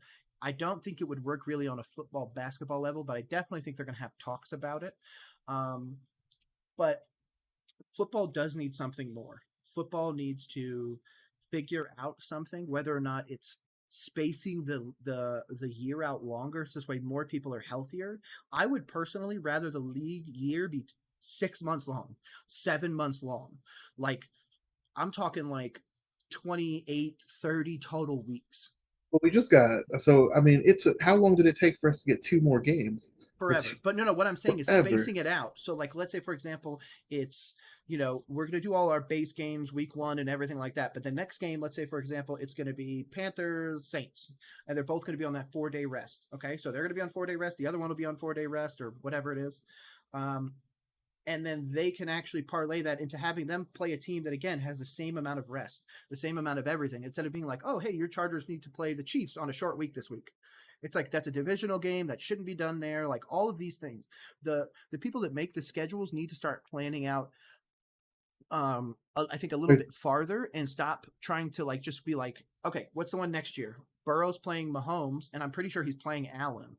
Oh, no, it's Rodgers. Rodgers plays the Chiefs week 1 and then Bills week 4, or vice versa. And that's the 2 times that they're wearing their new white jerseys as like a, like we can do this kind of thing. Haven't they had white jerseys before? Yeah, it's a retro that they're bringing back. Same thing with the creamsicle jerseys for the Bucks that they're bringing back. Creamsicles are coming back. The Eagles greens are coming back. Their Oilers, Tennessee's bringing back an Oilers jersey. I'm excited for that because I like those. Those. But we have powder blues. Now. That's fine, but that's fine. They can lose in an Oilers jersey, but I love the powder. I'm aching to the powder blues. I love the powder blues. They're some of the best jerseys in the league. Sorry. That's okay. That's your opinion. Doesn't have to be a good That's one. true. Consistently ranked. It's true, and you know it. There's one that I just saw that I want to ask your opinion on. I can't send it to you yet, so I'm just going to read it. If you can look it up right now, it's the 2023 NFL record predictions from USA Today. It was just posted today on Twitter. Can you USA Today send it in NFL Discord? record predictions. It's on my phone, so I don't know how exactly to send it to you. You have Discord on your phone? I do. Just send it through there, and I'll open the link. I got to get logged into it. Oh, it's okay. 2023.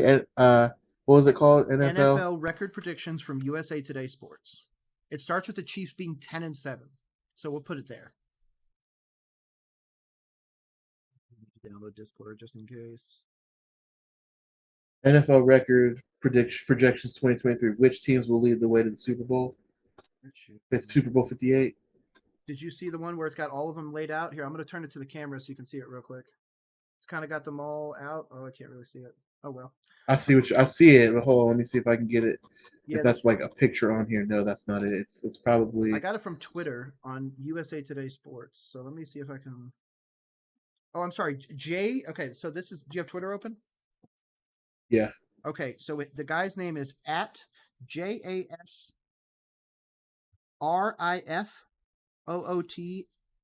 ball. It's Jasry Football. It should be JPA Football. He runs a little TikTok. He's got 147,000 followers, so it's obviously not too little. But yeah, he posted 17 hours ago, which would you guys disagree or agree from USA Today? The reason why I'm bringing this up is because it has the Chargers 7-10. It also has my Panthers 7-10. So if we finish with the same record, then your boy definitely going down in overall. And like I said, I think that it's going based off of. It's going based off of. I'm telling you, that game and that shitty play calling. We still have him as a coach. He's still going to be out there calling plays. Is he going to be the same play caller that he was last year? We have to see, because this is the only year afterwards to see that. Like, we haven't seen that yet. Okay. I don't. I don't see. Parlay this directly. Oh, here it is. Here it is. Okay. What do you? Yeah, the 2023 NFL record projections. Yeah, they have the Chiefs 10-7, Broncos 10-7. They got the Raiders at 3-14. I can agree with that. No. Raiders will be lucky to win 5 games. I wholeheartedly agree with that, because I don't think Garoppolo's not going to do a whole lot. The ones that jump out to me are they literally have the AFC. Everybody in the AFC North is winning 10 games plus. They literally have. So the Bengals are winning 12-5. The Ravens 11-6. The Steelers 11-6. And the Browns 10-7. No way. Hell no. Okay, so this is going to be mine. Chiefs will win their division. 2 will be the Chargers. 3 will be the Broncos. 4 is Raiders. North is going to be the Bengals, Ravens, Steelers, Browns. Here's the thing about I just want to go through each one with you. So here's the thing about the AFC West is we have to see what the coach is going to do with Russell Wilson in Denver. So they could, if he can get him out of that slump, they could be a contender. But we just, like I said, it's the same thing with my team. We have to see. But they don't really have anything else. Talking about Russell Wilson being currently in Colorado, where everybody talks about the Broncos, I will be the person, that isn't even standing alone at this point. I'll die on that flag. No, I will die on this flag. Russell Wilson is a actor pretending to be a good quarterback. That's it. You can't say that. He's not a good quarterback. Yeah, he's a good quarterback. He's a good quarterback. Him top 5, dude. I mean, bro, there are not good quarterbacks like Mike Glennon, and then there are good quarterbacks like he's a decent quarterback. I would rather have him than some of the other. I mean, I get it. He's Cam Newton. He's Cam Newton. He's a worse version of Cam Newton. I like Cam Newton. You liked Cam Newton at one point too. He's a decent quarterback. In that defense and beast mode, they definitely win more than 2 Super Bowls. So that's not even a discussion. Russell Wilson is not it. The fact that he got Sean Payton is just going to show that Sean Payton can win him games and make him better than he is. But I guarantee they're going to look at the opportunity of either trading Wilson at some point or just letting him go. Like, it's still a team game. I get what you're saying. If you take him top 10 in your fantasy, you're going to lose your fantasy. I'm not going to take him top 10 in my fantasy. But If he's taking top 10 quarterback in anybody's fantasy, whoever took him is losing. I mean, there are quarterbacks that are going to play worse than him this season. Out of 32 teams, there's going to be some. You can. It's statistically. That's statistically a fact. I didn't say who's going to start better. Statistically, out of 32 teams, there's going to be quarterbacks that are going to be worse than him this year. You're going to be your quarterback. Well, and that would suck. That would suck if he's literally the worst quarterback in the NFL right now. When you got like. Okay, so he's not because we have like Geno Smith. I wouldn't even say Geno's the worst. Sam Howell I'm not saying that is the worst. I'm not saying Geno Smith is the worst. I'm saying that like when you have people that are starting like Geno Smith and like they're worse than Russell Wilson. Sure. Yes, there are. I don't dispute that. But for people like this, whoever wrote this is smoking. Whatever it is, I want some because it's really good apparently. I agree because as soon as I saw everybody's getting 10 wins in that division, NFC North, the Steelers, in my opinion, if any year is going to not win, Tomlin is not going to win at least 50% of his games. It'll be this year. The fact that people believe the Browns might go to the Super Bowl is laughable. They have a great defense. Deshaun Watson is done. I don't care what anybody says. The age means nothing. He's destroyed mentally as a player, and it will show this year. So again, take Deshaun Watson in your fantasy because you'll definitely have a first-round exit. Who's the quarterback for the Green Bay Packers now? Jordan Love? They're done. They're out. Yeah, but they have them. Yeah, okay. I think the Bears will beat the Packers this year for the first time in the division. Like when we'll finish with a higher record than the Packers. Congratulations, Chicago. Yeah, I believe you finally finally can go in that end zone and probably be like, yeah, we own you. Yep. Yep, I agree with that. But like the other one that throws me off, the one that I know that everyone's going to push this narrative this year, and I'm going to be the banner holder of his downfall. I cannot wait when this happens. Josh Allen is not winning 13 games. You guys are smoking crack. Straight up. 13 games? You think he's going to win 3 more games than the Chiefs? What's their schedule look like? Not that. I'm going to pull it up. I mean, I get it, but like, what's their schedule look like? Because open at the Jets, I'm pretty sure. Bills schedule. Because like realistically, there are some years where people really do get cakewalk schedules. It's not the Bills. I mean, I didn't say it was the Bills. Dude, their division now has Rodgers in it. Yeah, I get that. I mean, I had to deal with that when we brought Peyton Manning in. Yes. Okay, so they're opening at the Jets. I think they'll win that game. I don't think Aaron Rodgers is top 5 where he currently stands, especially with the Jets. So you guys can take that with what you will. They smoke the Raiders at home.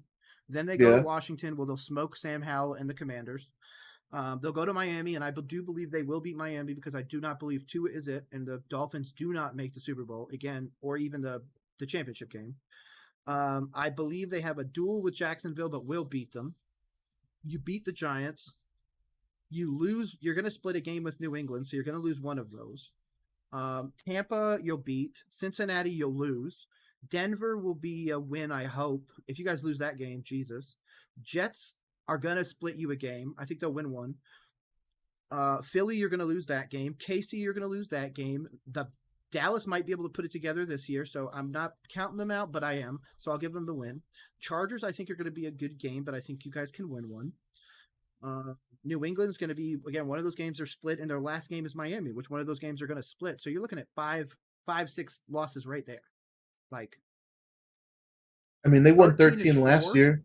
Yeah, and you know what they were? Garbage in the playoffs. Josh Allen doesn't have it, and until that trade, that's the Josh Allen for the Herbert is not. Neither team's going to win a championship. That's not going to happen. So I got what you said, but it's not going to happen. It out there. You could. I mean, don't take my thing and see like I'm speaking it into existence. Like, get out of here. No, that's because it's not going to happen. But like, if you guys want a chip, you guys need to trade for Josh Allen and let Herbert go. No. Distribute the ball the way he does. So here's what you said. I agree with you earlier when you're like talking about Cam Newton. You're like, he's not the guy. There's only one person that I said that we should have traded, and we probably should have did it 2 years ago when we could have gotten Keenan Allen. Keenan Allen is not being Keenan Allen on our team realistically hasn't been used right since Justin Herbert got there. The Chargers. Since Phillip Rivers left. Yeah, I'm talking about the Chargers. I just want to make sure that people know, just in case they don't remember that your team is the Chargers. So yes, the Chargers, do you believe should have traded Keenan Allen 2 years ago? I mean, yeah, Justin Herbert does not throw to Keenan Allen. I think Justin so Herbert what's is a the better point? Distributor of the ball than Josh Allen is. That's why I think he would do better in Buffalo. And I get Josh it, but Allen you would have do this. Better without. But you have a weapon. But you have a weapon that you're not utilizing. So okay, if he's not going to utilize him, and Keenan Allen is injury prone, I wouldn't have been upset if we had made a trade to get something else someone else that Justin Herbert would be willing to utilize as a weapon, or that could help the team. Beckham. Something. 2 years ago would have been Odell Beckham when he won the Super Bowl. Something. But I mean, I said that Keenan Allen has been hurt, and I love him as a player, and he at one point he was our best wide receiver. Now you got Mike Williams, who Herbert will throw to. He's a big wideout, and he'll use him. He doesn't use Keenan Allen. But see, I that's get why it. I think Herbert is better with a taller wide receiver, which is why I think he would do better, in my opinion, with a Diggs, who's a true number 1, whereas Williams is a 2. I don't disagree with you. I don't disagree with you at all, but I'm actually looking right now. So if we were to trade Keenan Allen, I got the trade machine up. So you guys are currently paying Keenan Allen. I love how it doesn't put anybody in order. I like how you have a Kenny Allen too. Nice. But I wouldn't have been upset with that. I mean, I'm pretty sure a lot of Chargers fans would be upset with that because we all love Keenan Allen. I do. Like I said, I like Keenan Allen, but I don't feel that Justin Herbert is going to utilize him. So what's the point of him being there if he's not going to be used? Do you guys not have him under contract? Who? Keenan Allen. Oh, here we go. 31. And why does it say P? Like he's a punter.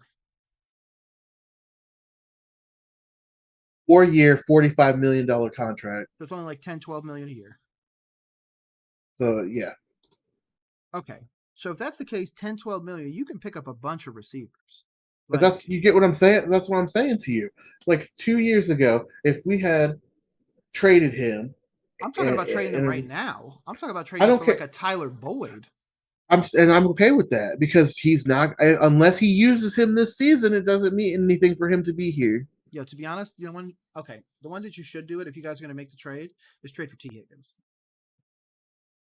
Keenan Allen for T. Higgins, and you guys would honestly have to throw in a pick because, in my opinion, Keenan Allen isn't as good as T. Higgins. But T. Higgins is going to need to be paid next year, so I think that could be your opportunity to get him and then trade Keenan Allen for whatever this year so you can get a pick in the upcoming draft. Let's see. So regular season, he had 4 touchdowns. Who? Keenan Allen. Yeah. What about T. Higgins? Look at the comparison of him versus T. And I love T. Bring T Higgins up. I'm just saying, this is what I'm talking about. So last year he had 66 receptions.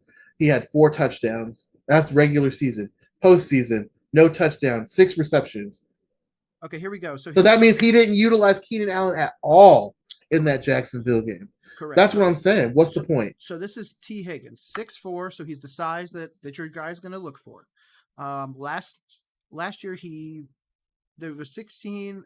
He only started 14 of them though. He also does play on, in my opinion, the most stacked wide receiver core in the league with Jamar Chase, T. Higgins, and Boyd.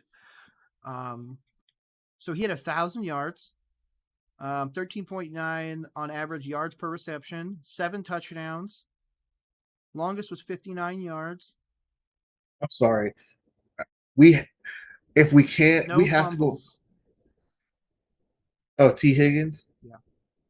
I mean, that's this without him being utilized. This is what I'm saying. Imagine if we had another weapon that Justin Herbert utilized. We beat the Rams 31-10. Keenan Allen's receptions, he got 5 receptions, 6 targets with 0 touchdowns. So imagine if you actually utilize somebody else besides Mike Williams. That's 31-10 on the Rams. Bro, they need to start using Trey McKitty and everything, buddy, like that. That game versus Jacksonville, he had 6 receptions. So look at this one. T. Higgins, game against KC, January 29th. They lost 23-20, but he had 6 targets, 6 receptions on 11 targets, 83 yards and a touchdown. Then the game before that, when he played Buffalo, when they won, he was only 3 of 4 for 28, no touchdowns, but still made it. Again, that receiving core also has Jamar Chase and Tyler Boyd. Next, a game before that, where they beat Baltimore, 4 of 6 for 37. His Baltimore game before that, though, the wild card playoff, 1 of 7 for 7 yards. Not a good game. Game before that, at New England, 8 of 9 for 128 and a tud. Like, I think T. Higgins is amazing. Like, that's why I said earlier, I think while we were off stream, might have been while we were on, Calvin Ridley's going to have a breakout year. Everyone's talking about Calvin Ridley's going to go from Atlanta to Jacksonville and be like an receiver. He's going to be the number 1 receiver by far in his division. I don't think there's going to be another better receiver in his division. Because, I mean, who's the best receiver on the Colts? Michael Pittman. Best receiver on the Texans? That's a very good question. I think they traded Mims. I don't know. I can't even think of any receivers on their team right now. I'm completely blanking. Titans got D-Hop, and I'm pretty sure they have Traylon Burks. So, neither of them are better. So, yeah, Calvin Ridley's the best in his, little division. AFC South. And we don't use Austin Eckler the correct way Austin either. Eckler needs to go, though. They're talking about sending Eckler to my Panthers. So, if they do that, you guys would get Miles Sanders. Okay, let's look at Miles Sanders' stats for last year. He played for the Eagles, so he's probably not even their leading rusher because they had Hurts. Yeah, but I mean, when we had the tandem of Justin Jackson and Austin Eckler, it was freaking awesome. But see, that's the difference. So many teams are moving to the amazing, outside talent, and so many teams need to just start taking it in. Like, honestly, I thought my Panthers should have traded Christian McCaffrey to Tennessee. And he had a good Derrick year. Henry and run Derrick Henry and Chuba Hubbard as two bell cow running backs. He had 11 touchdowns regular season. Who? Miles Sanders. Yeah, he was good. I like Miles Sanders a lot. Yeah, in the San Francisco game, he was 11 for 42 for 2 touchdowns. I mean, he's definitely got the ability to do stuff. It's just going to be the system, and that's why I feel bad for him coming to the Panthers system, because we don't really take care of our running backs as well as I would have liked. But yeah, that's for his whole career. Or that was 2022. I'm sorry. His receiving yards, he's only had 3 total touchdowns his entire career over the 4 years. He's got 20 total touchdowns, and his best year was last year by far. 1,200 rushing yards, 11 touchdowns, 1 fumble, 1 lost fumble. I mean, good. He did well. He was a running back. A real running back. But I mean, I was just looking it up, and he threw more to Joshua Palmer than he did to Mike Williams. But see, that's the one thing. So this is my thing on quarterbacks, especially younger quarterbacks, sub 30. They need a good tight end. I like Palmer for you guys a lot, but he just doesn't distribute enough to him. I feel like Palmer should have 7 to 11 targets every game without fail. I am a huge lover of the tight end position. I think they are very much underutilized until you get to Travis Kelce. I think Mark Andrews is that one where if he was in a little bit better of a system. Gerald Everett is our tight end. Jordan Palmer is too. No, Gerald Everett is our tight end. You're right. I'm sorry. I don't know who I'm thinking of. And isn't McKitty your tight end as well? He might be the next one. Yeah, Trey McKitty. He's the third. He's third. Donald. So it's Gerald Everett, Donald Parham, and Trey McKitty and Stone Smart. I'm sorry, I probably got him mixed with Parham, but yeah, you guys have good tight ends. Gerald Everett was good. He's not a top one, obviously. I think you guys could upgrade that position, but I just don't think. I feel like if upgrading that position and really have to pay for somebody, trade wise, is diminishing returns. I don't think that it's worth. JC Jackson's hurt. JC's great though. You guys got Asante Samuel now, Jr. You guys still have Derwin, right? Yeah. Derwin James, man. Still got Bosa. I think Khalil Mack. You guys need to trade Mack. Still got him. Trade him. You guys are paying him way too much money. I need one season. I need this. This is it. If not I get what you're saying. Saying 7 wins. I don't care what they say. I'm telling you what they're basing that off of, and you know it's true. They're Last basing year's it off Shaq's of that game. It's that game, and I know that we could come out and be a force to reckon with, despite what they're saying. And you know what? Hopefully that pisses the team off. That people look at you like that. It should be though. That's the KC bulletin board material that people keep talking about, where they're like, "Oh, Travis Kelce isn't this, Patrick Mahomes isn't that," or Jamar Chase being like, I think it was Jamar or T or somebody from the Bengals receiving corps that was like, when they're talking about Patrick, they're like, "Who's that?" And then he came out with the second ring, and he's like, "Oh yeah, this is who I am," kind of thing. Like, dude, you think the Broncos are a better team than us? Hell no. Right, that's what I'm saying. I do not believe in Russell Wilson at all. 0%. I don't care what anybody says. People can tell me that he won a Super Bowl. That's great. He won on the Super Bowl because of Pete Carroll and what was around him. He didn't win a Super Bowl by himself. He didn't walk out there and, throw for 500 yards and 6 touchdowns and carry them to a Super Bowl win. He won because he had a balanced offense that was developed by his coach, with players that were drafted by his coach. The amount of draft picks that he hit on that were on that team is bananas. Go look at some of the players. I'm going to be real. It was almost, drafted. If you think about it, it's almost a 50. So even with his career with the Seahawks, it's almost a 50-50 if they were going to win or not. Yeah. Yeah. He's not good. He is the glorified version, and this is somebody that I'm going to, in my opinion. But I would still take him over freaking. Listen, I'm waiting for a bad one. I'm waiting for it. There's a lot of quarterbacks that I would take him over. Okay, look at that list and go down the list then. They're the people that are saying who is. Bro, you even agreed with. Okay, hold on. I'll tell you. Chiefs, you know what? He's not better than the Chiefs quarterback. No. Okay. We know he's not better than those. No, that's what I'm saying. We're gonna go through them real quick. I'm gonna go from AFC West, North, South, East, and we're gonna go straight down the list. QBs in NFL, right? Okay. I'm just gonna go down the list. Chiefs. Patrick Mahomes. He's not better than. Okay, here we go. Herbert. He's not better than Aaron Rodgers. He's not better than Patrick Mahomes. He's not better than Josh Allen. He's not better than Matthew Stafford. He's not better than Lamar Jackson. Kirk Cousins. He's better than Kirk Cousins. No, he's not. Yeah, he is. No, he's not. I would take him over Kirk Cousins. No, swaggy Kirk Cousins, bro. I'm not gonna lie. So many people are falling in. He's not better than Justin Herbert. Netflix documentary. He's better. I don't disagree with that. I thought we were discussing, is he better than Russell Wilson? Who is anybody of these people? We're discussing comparing these. I was going down the Wilson, list. Correct. You think Russell Wilson is better than Andy Dalton? Yes. Okay. He's not better than Kirk Cousins, though. I think he's not better than Kirk Cousins. He has mobility on his side, which is the only thing that might give him a slight edge on. Okay, that's all right. And he's not even good at that anymore. I'm not saying that he's not. But that would be a toss up for me. If I fell down, if I fell down in the line and they were there, I'd probably take Russell Wilson. I know he's gonna get me points. What is the win-loss record of Wilson? You just now we're talking about real world application where we're going to go out on the field and win games. I'm probably going to pick Kirk Cousins.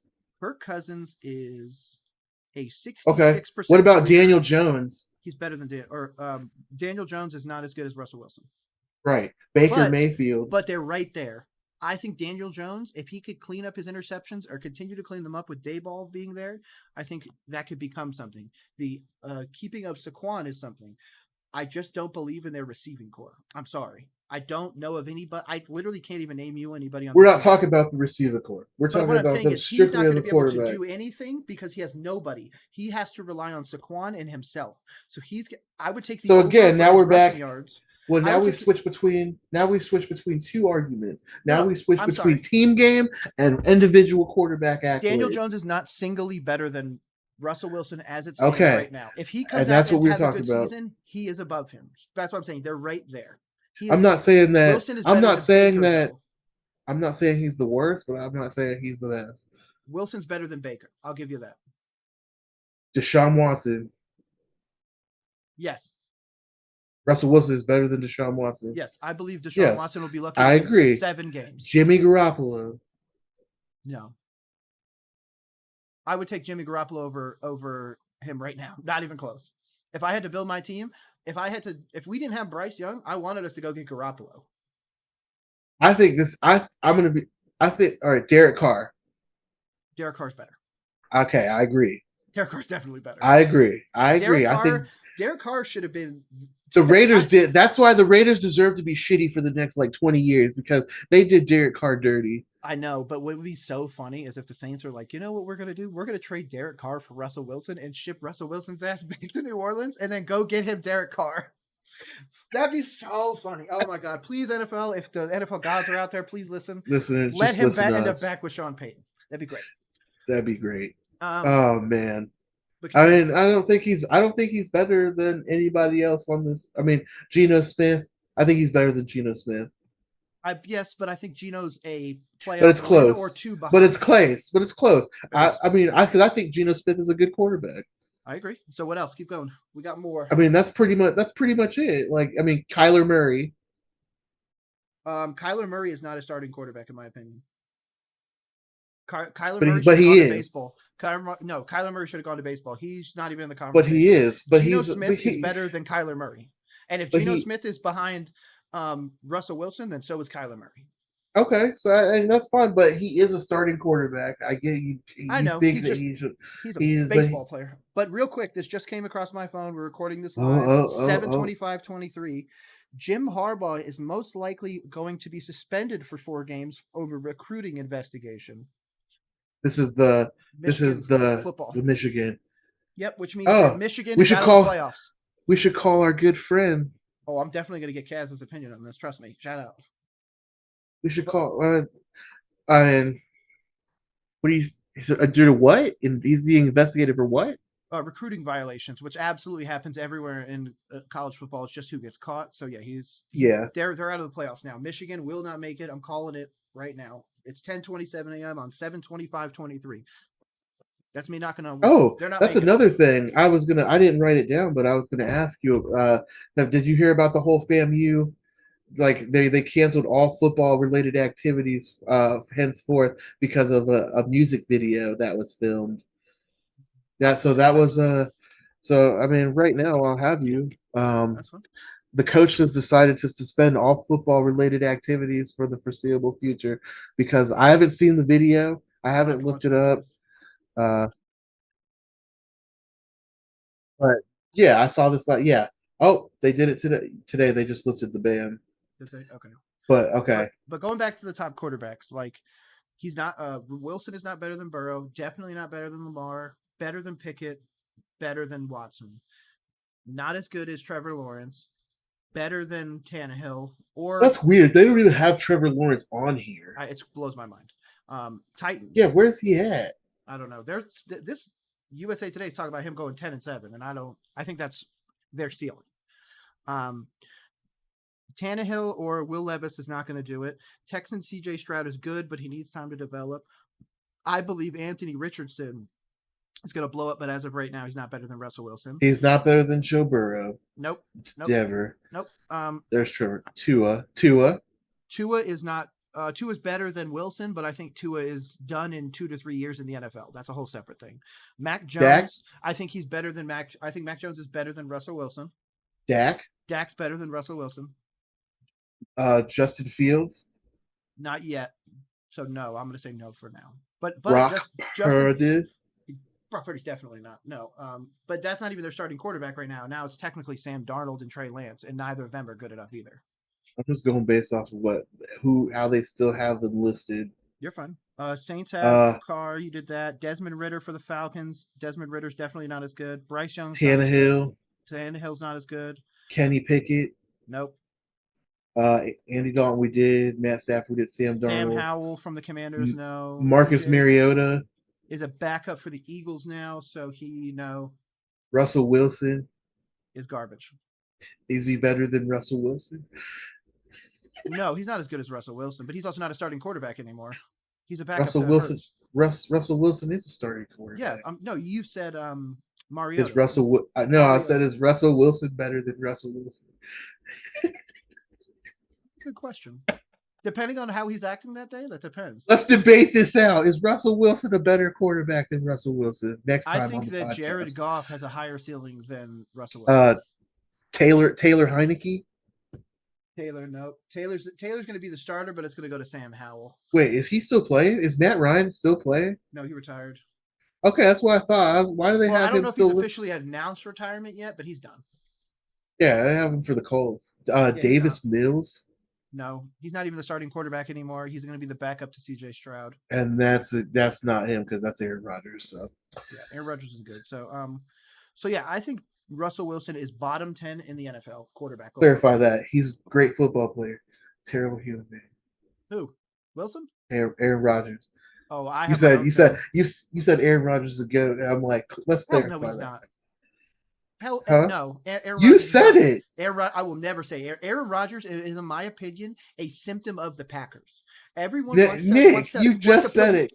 I can't wait till you go back and watch that. Fine. I'm going to edit it out, and I'm going to leave. I can't watch that. You said Aaron Rodgers, and you're like, Aaron Rodgers is a goat, and then you look away, and I'm like, no, let's clarify that. I'm going to cut that out then, because that's not a thing. No, leave it in content. Hell no. He's not the GOAT. It's an Aaron accident. Rodgers is the GOAT. Leave it in. The same reason why I believe that Brett Favre and all of them. I believe the Packers organization as a whole enables very poor personalities and very poor moral fiber people as the head of their organization because they're good at football, but not great. A lot of people are going to say Brett Favre is great. If Brett Favre could not do all his off the field stuff, Brett Favre could have been great. If Aaron Rodgers could have stayed focused on football, he could have been great. One Super Bowl over the course of your entire tenure is not a great quarterback. Because if that's the case, then is that it? One of them? So that means Brad Johnson is on the same level as Aaron Rodgers. They should both be in the Hall of Fame because they only have one Super Bowl. Listen, I'm all for it because I've argued with you about this hundreds of times now at this point. It should be about inclusivity. So I agree with you. I just don't think that at this point where we're constantly like, and I'm gonna touch on the subject very briefly because it's very tied into what's currently happening in the world and everything like that. But there are literally people now that are still saying Lamar Jackson is a running back. There are people now that are still asking for the now bought and sold Commanders to change their name back to the Redskins. Oh, yeah. I had a conversation about that the other day. There is so much just ridiculousness in the world. If people can put Lamar 6, can you not 7, 8, 9, or 10 as the top quarterbacks and put Josh Allen over him, you are smoking crack. Right. And see, this is where we come back to I apologize if I'm cutting you off on your point, but me and you talked about it earlier about the leagues being all leagues. Well, actually, I think the NBA is pretty trend-setting. Like they've, with shoes, music, they allow like ugly Christmas sweater jerseys and shit like that. Like they're pretty trendsetter. But the leagues have gotten stale. Like you can't be more creative. You have to go back to something that offends a whole group of people. You can't think of something that like you can't bring something new and creative to the league that would be a benefit. We have to, and that's why I understand that's where you're coming from. Like, yeah, but I think it's so rooted in things that are bring back Flacco are not. Yeah, that was stupid. I love Flacco, but Lamar's a 10 times better player than Flacco ever was. Now I understand Flacco won a title, but he also won a title with Ray Lewis, so that's a whole separate thing. That was a rally. So yeah, that's not a thing. And Ed Reed. Yeah. Oh my God. Yeah. One day I'll meet both of those amazing Baltimore Ravens. I hope so. One day, but. Would you take a hit? Would you yes. to get him on the podcast? You take a hit from Ray Lewis or Ed with Reed? No pads on. Ray Lewis could put full pads on and truck me into the ground, and I will absolutely get up. I'm definitely going to be out of breath because I'm You guys hear that here? I got some man boobies here. I gotta lose. I will put a GoFundMe. I'll put a GoFundMe up for his medical bills, but medical bills. No. I'm taking that hit. You're gonna take the hit, but blast me. But I swear I'm taking that hit. You're breaking 3 ribs. Minimum. No. Yeah. Bro. Okay. Hold on. Right up. Ray Lewis, you're too old to break my ribs. No, dude. Too old. No. Okay. Nick, I'll take it. I'll call him out. I'll actually tag Ray Lewis. I'm gonna make up short and put this in there. Ray Lewis, if you will do it, I will take it on live television, wherever you want. Wherever it needs to be, I'll take that hit. No problem. He tackles with the force of over 1,000 pounds. And listen, I'm about to be hit by a Volvo, but you're I about to get hit by a small. You're about to get hit with a freaking. What's the car you had? The VW. Oh yeah, my VW Golf. Yeah, you're getting hit by a Golf. I'll take it, dude. First of all, personally, before I ever met my wife, who is a diehard Ravens fan, I loved Ray Lewis. I think Ray Lewis is amazing. I love the Ravens organization. I love what they do. I love Ozzie Newsome and all those guys. Shannon Sharp's one of my favorite football players of all time. So just being able, shout out to Uncle Shannon. Oh, Shay is amazing, dude. I cannot speak highly enough about Shannon Sharp. And one day, if I ever interview him, I would have a billion questions for him. But I would be so happy to just be adjacent to people that were in such an amazing organization and made such a great impact on the game. I mean, Ray Lewis is a literal pantheon player. Pantheon. You can't build the greatest team of all time without at least thinking about Ray Lewis. One of the ultimate hype man. Dude, do you remember? If you want to get psyched up for anything, you can go back to listen to one of Ray Lewis's freaking hype ups, and you're there. That's what I'm saying. You're he there. Can give me that speech ahead of time, and then I will take it. I'll take that hit right to the chest. I don't care. Live your dreams. And then blast. Yeah. But like it's those people that are just so influential on the game. Like, I understand he had a lot going on and he dealt with some stuff off the field and, life happens. But like I've recently heard some stories about where he would go to practice and not even put on pads or cleats and literally stand in the middle of the field in flip flops and let the game play around him because he wanted to feel like what it was while people were getting hit around him. So he wasn't rattled in the game. Like, that's next level. So yes, I would love to, like I said, I take a hit from Ray Lewis, no problem. But, and I don't mean no problem like I'm gonna survive. I'm definitely gonna be down, and there's gonna be a great clip of me on the ground. How's it going? This is Nick over at Roll Coverage. Just wanted to make this video for Hall of Famer Ed Reed and Ray Lewis. I want to extend something to you guys. I want to try and raise some money for Johns Hopkins Children's Hospital. They do amazing research and amazing things. They save so many lives. And obviously, I would love to meet both of you amazing people. So I would love to do a charity event where people would be able to donate. Obviously, I want to make sure we do it all the proper way. So I want to wait and hopefully get a reach out from somebody. But I will take a direct hit from Ed Reed or Ray Lewis, and all of monies raised from that will go to help Johns Hopkins Children's Hospital. Again, this is Nick at Roll Coverage. Hopefully you guys can tag Ray and Ed and hopefully get this done. I would love to, previously Ray Lewis donated a ton of money to Johns Hopkins. I want to beat that. I want to beat, his previous goal. I want to get it up there. I want to bring awareness to all of the medical issues that are happening with children. And again, the amazing work Johns Hopkins does. So please reach out to me, guys. Tag Ray Lewis, tag Ed Reed. Hope to see you guys soon. Again, this is Nick with Roll Coverage. You guys heard it here right now. Yep. If I can get Ray Lewis to come on our podcast to talk to Nick, and he agrees to tackle Nick, whatever paperwork you have to sign, I'll have to get a go. I'll get a GoFundMe. I'll get a GoFundMe. Ray Lewis is going to make you sign paperwork. That's fine. I'll sign whatever he needs me to sign. But it's just, yes, I think the best part would be the Tom Segura injury style clip of me afterwards, just like. Please help! I need water. We have to help get Nick back to the podcast, so that's why I'm going to put the GoFundMe. I gotta get his medical bills paid for after Ray Lewis completely implodes his ribs into his lungs. Dude, I just think it'd be so cool. Plus, it'd be like, dude, I got tackled by Ray Lewis. What did you do today? Like, and so I think that we pretty much covered everything that we wanted to talk about today. I mean, do you have anything that you'd like to say before we get off of here? No. All right. With that being said, you guys, I just want to thank all of you for coming out and, showing your love. Me and Nick had a really good day today, just going over everything, in the world of sports and, talking about, a lot of things that people, don't necessarily bring up. And we'd love to hear what you guys think. And if anybody wants to come on and talk anything, we're more than happy to have you on. Nick, would you like to say something before we sign off? No, man, you pretty much touched it all. Anybody wants to come on, at the very bottom, you'll see the scrolling text way down there below Mike. You'll be able to see that, or below me. It's got our email to contact us. We're down to talk with anybody. Down sports, racing, esports. It doesn't matter. This is all about sports for sports' sake, and that's all that matters, man. We're just here for you guys. We're here for us. This helps us too.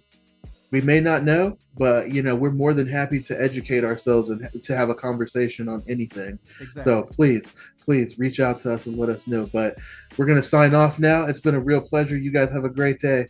That's it from Roll Coverage Pod. Peace out. Guys.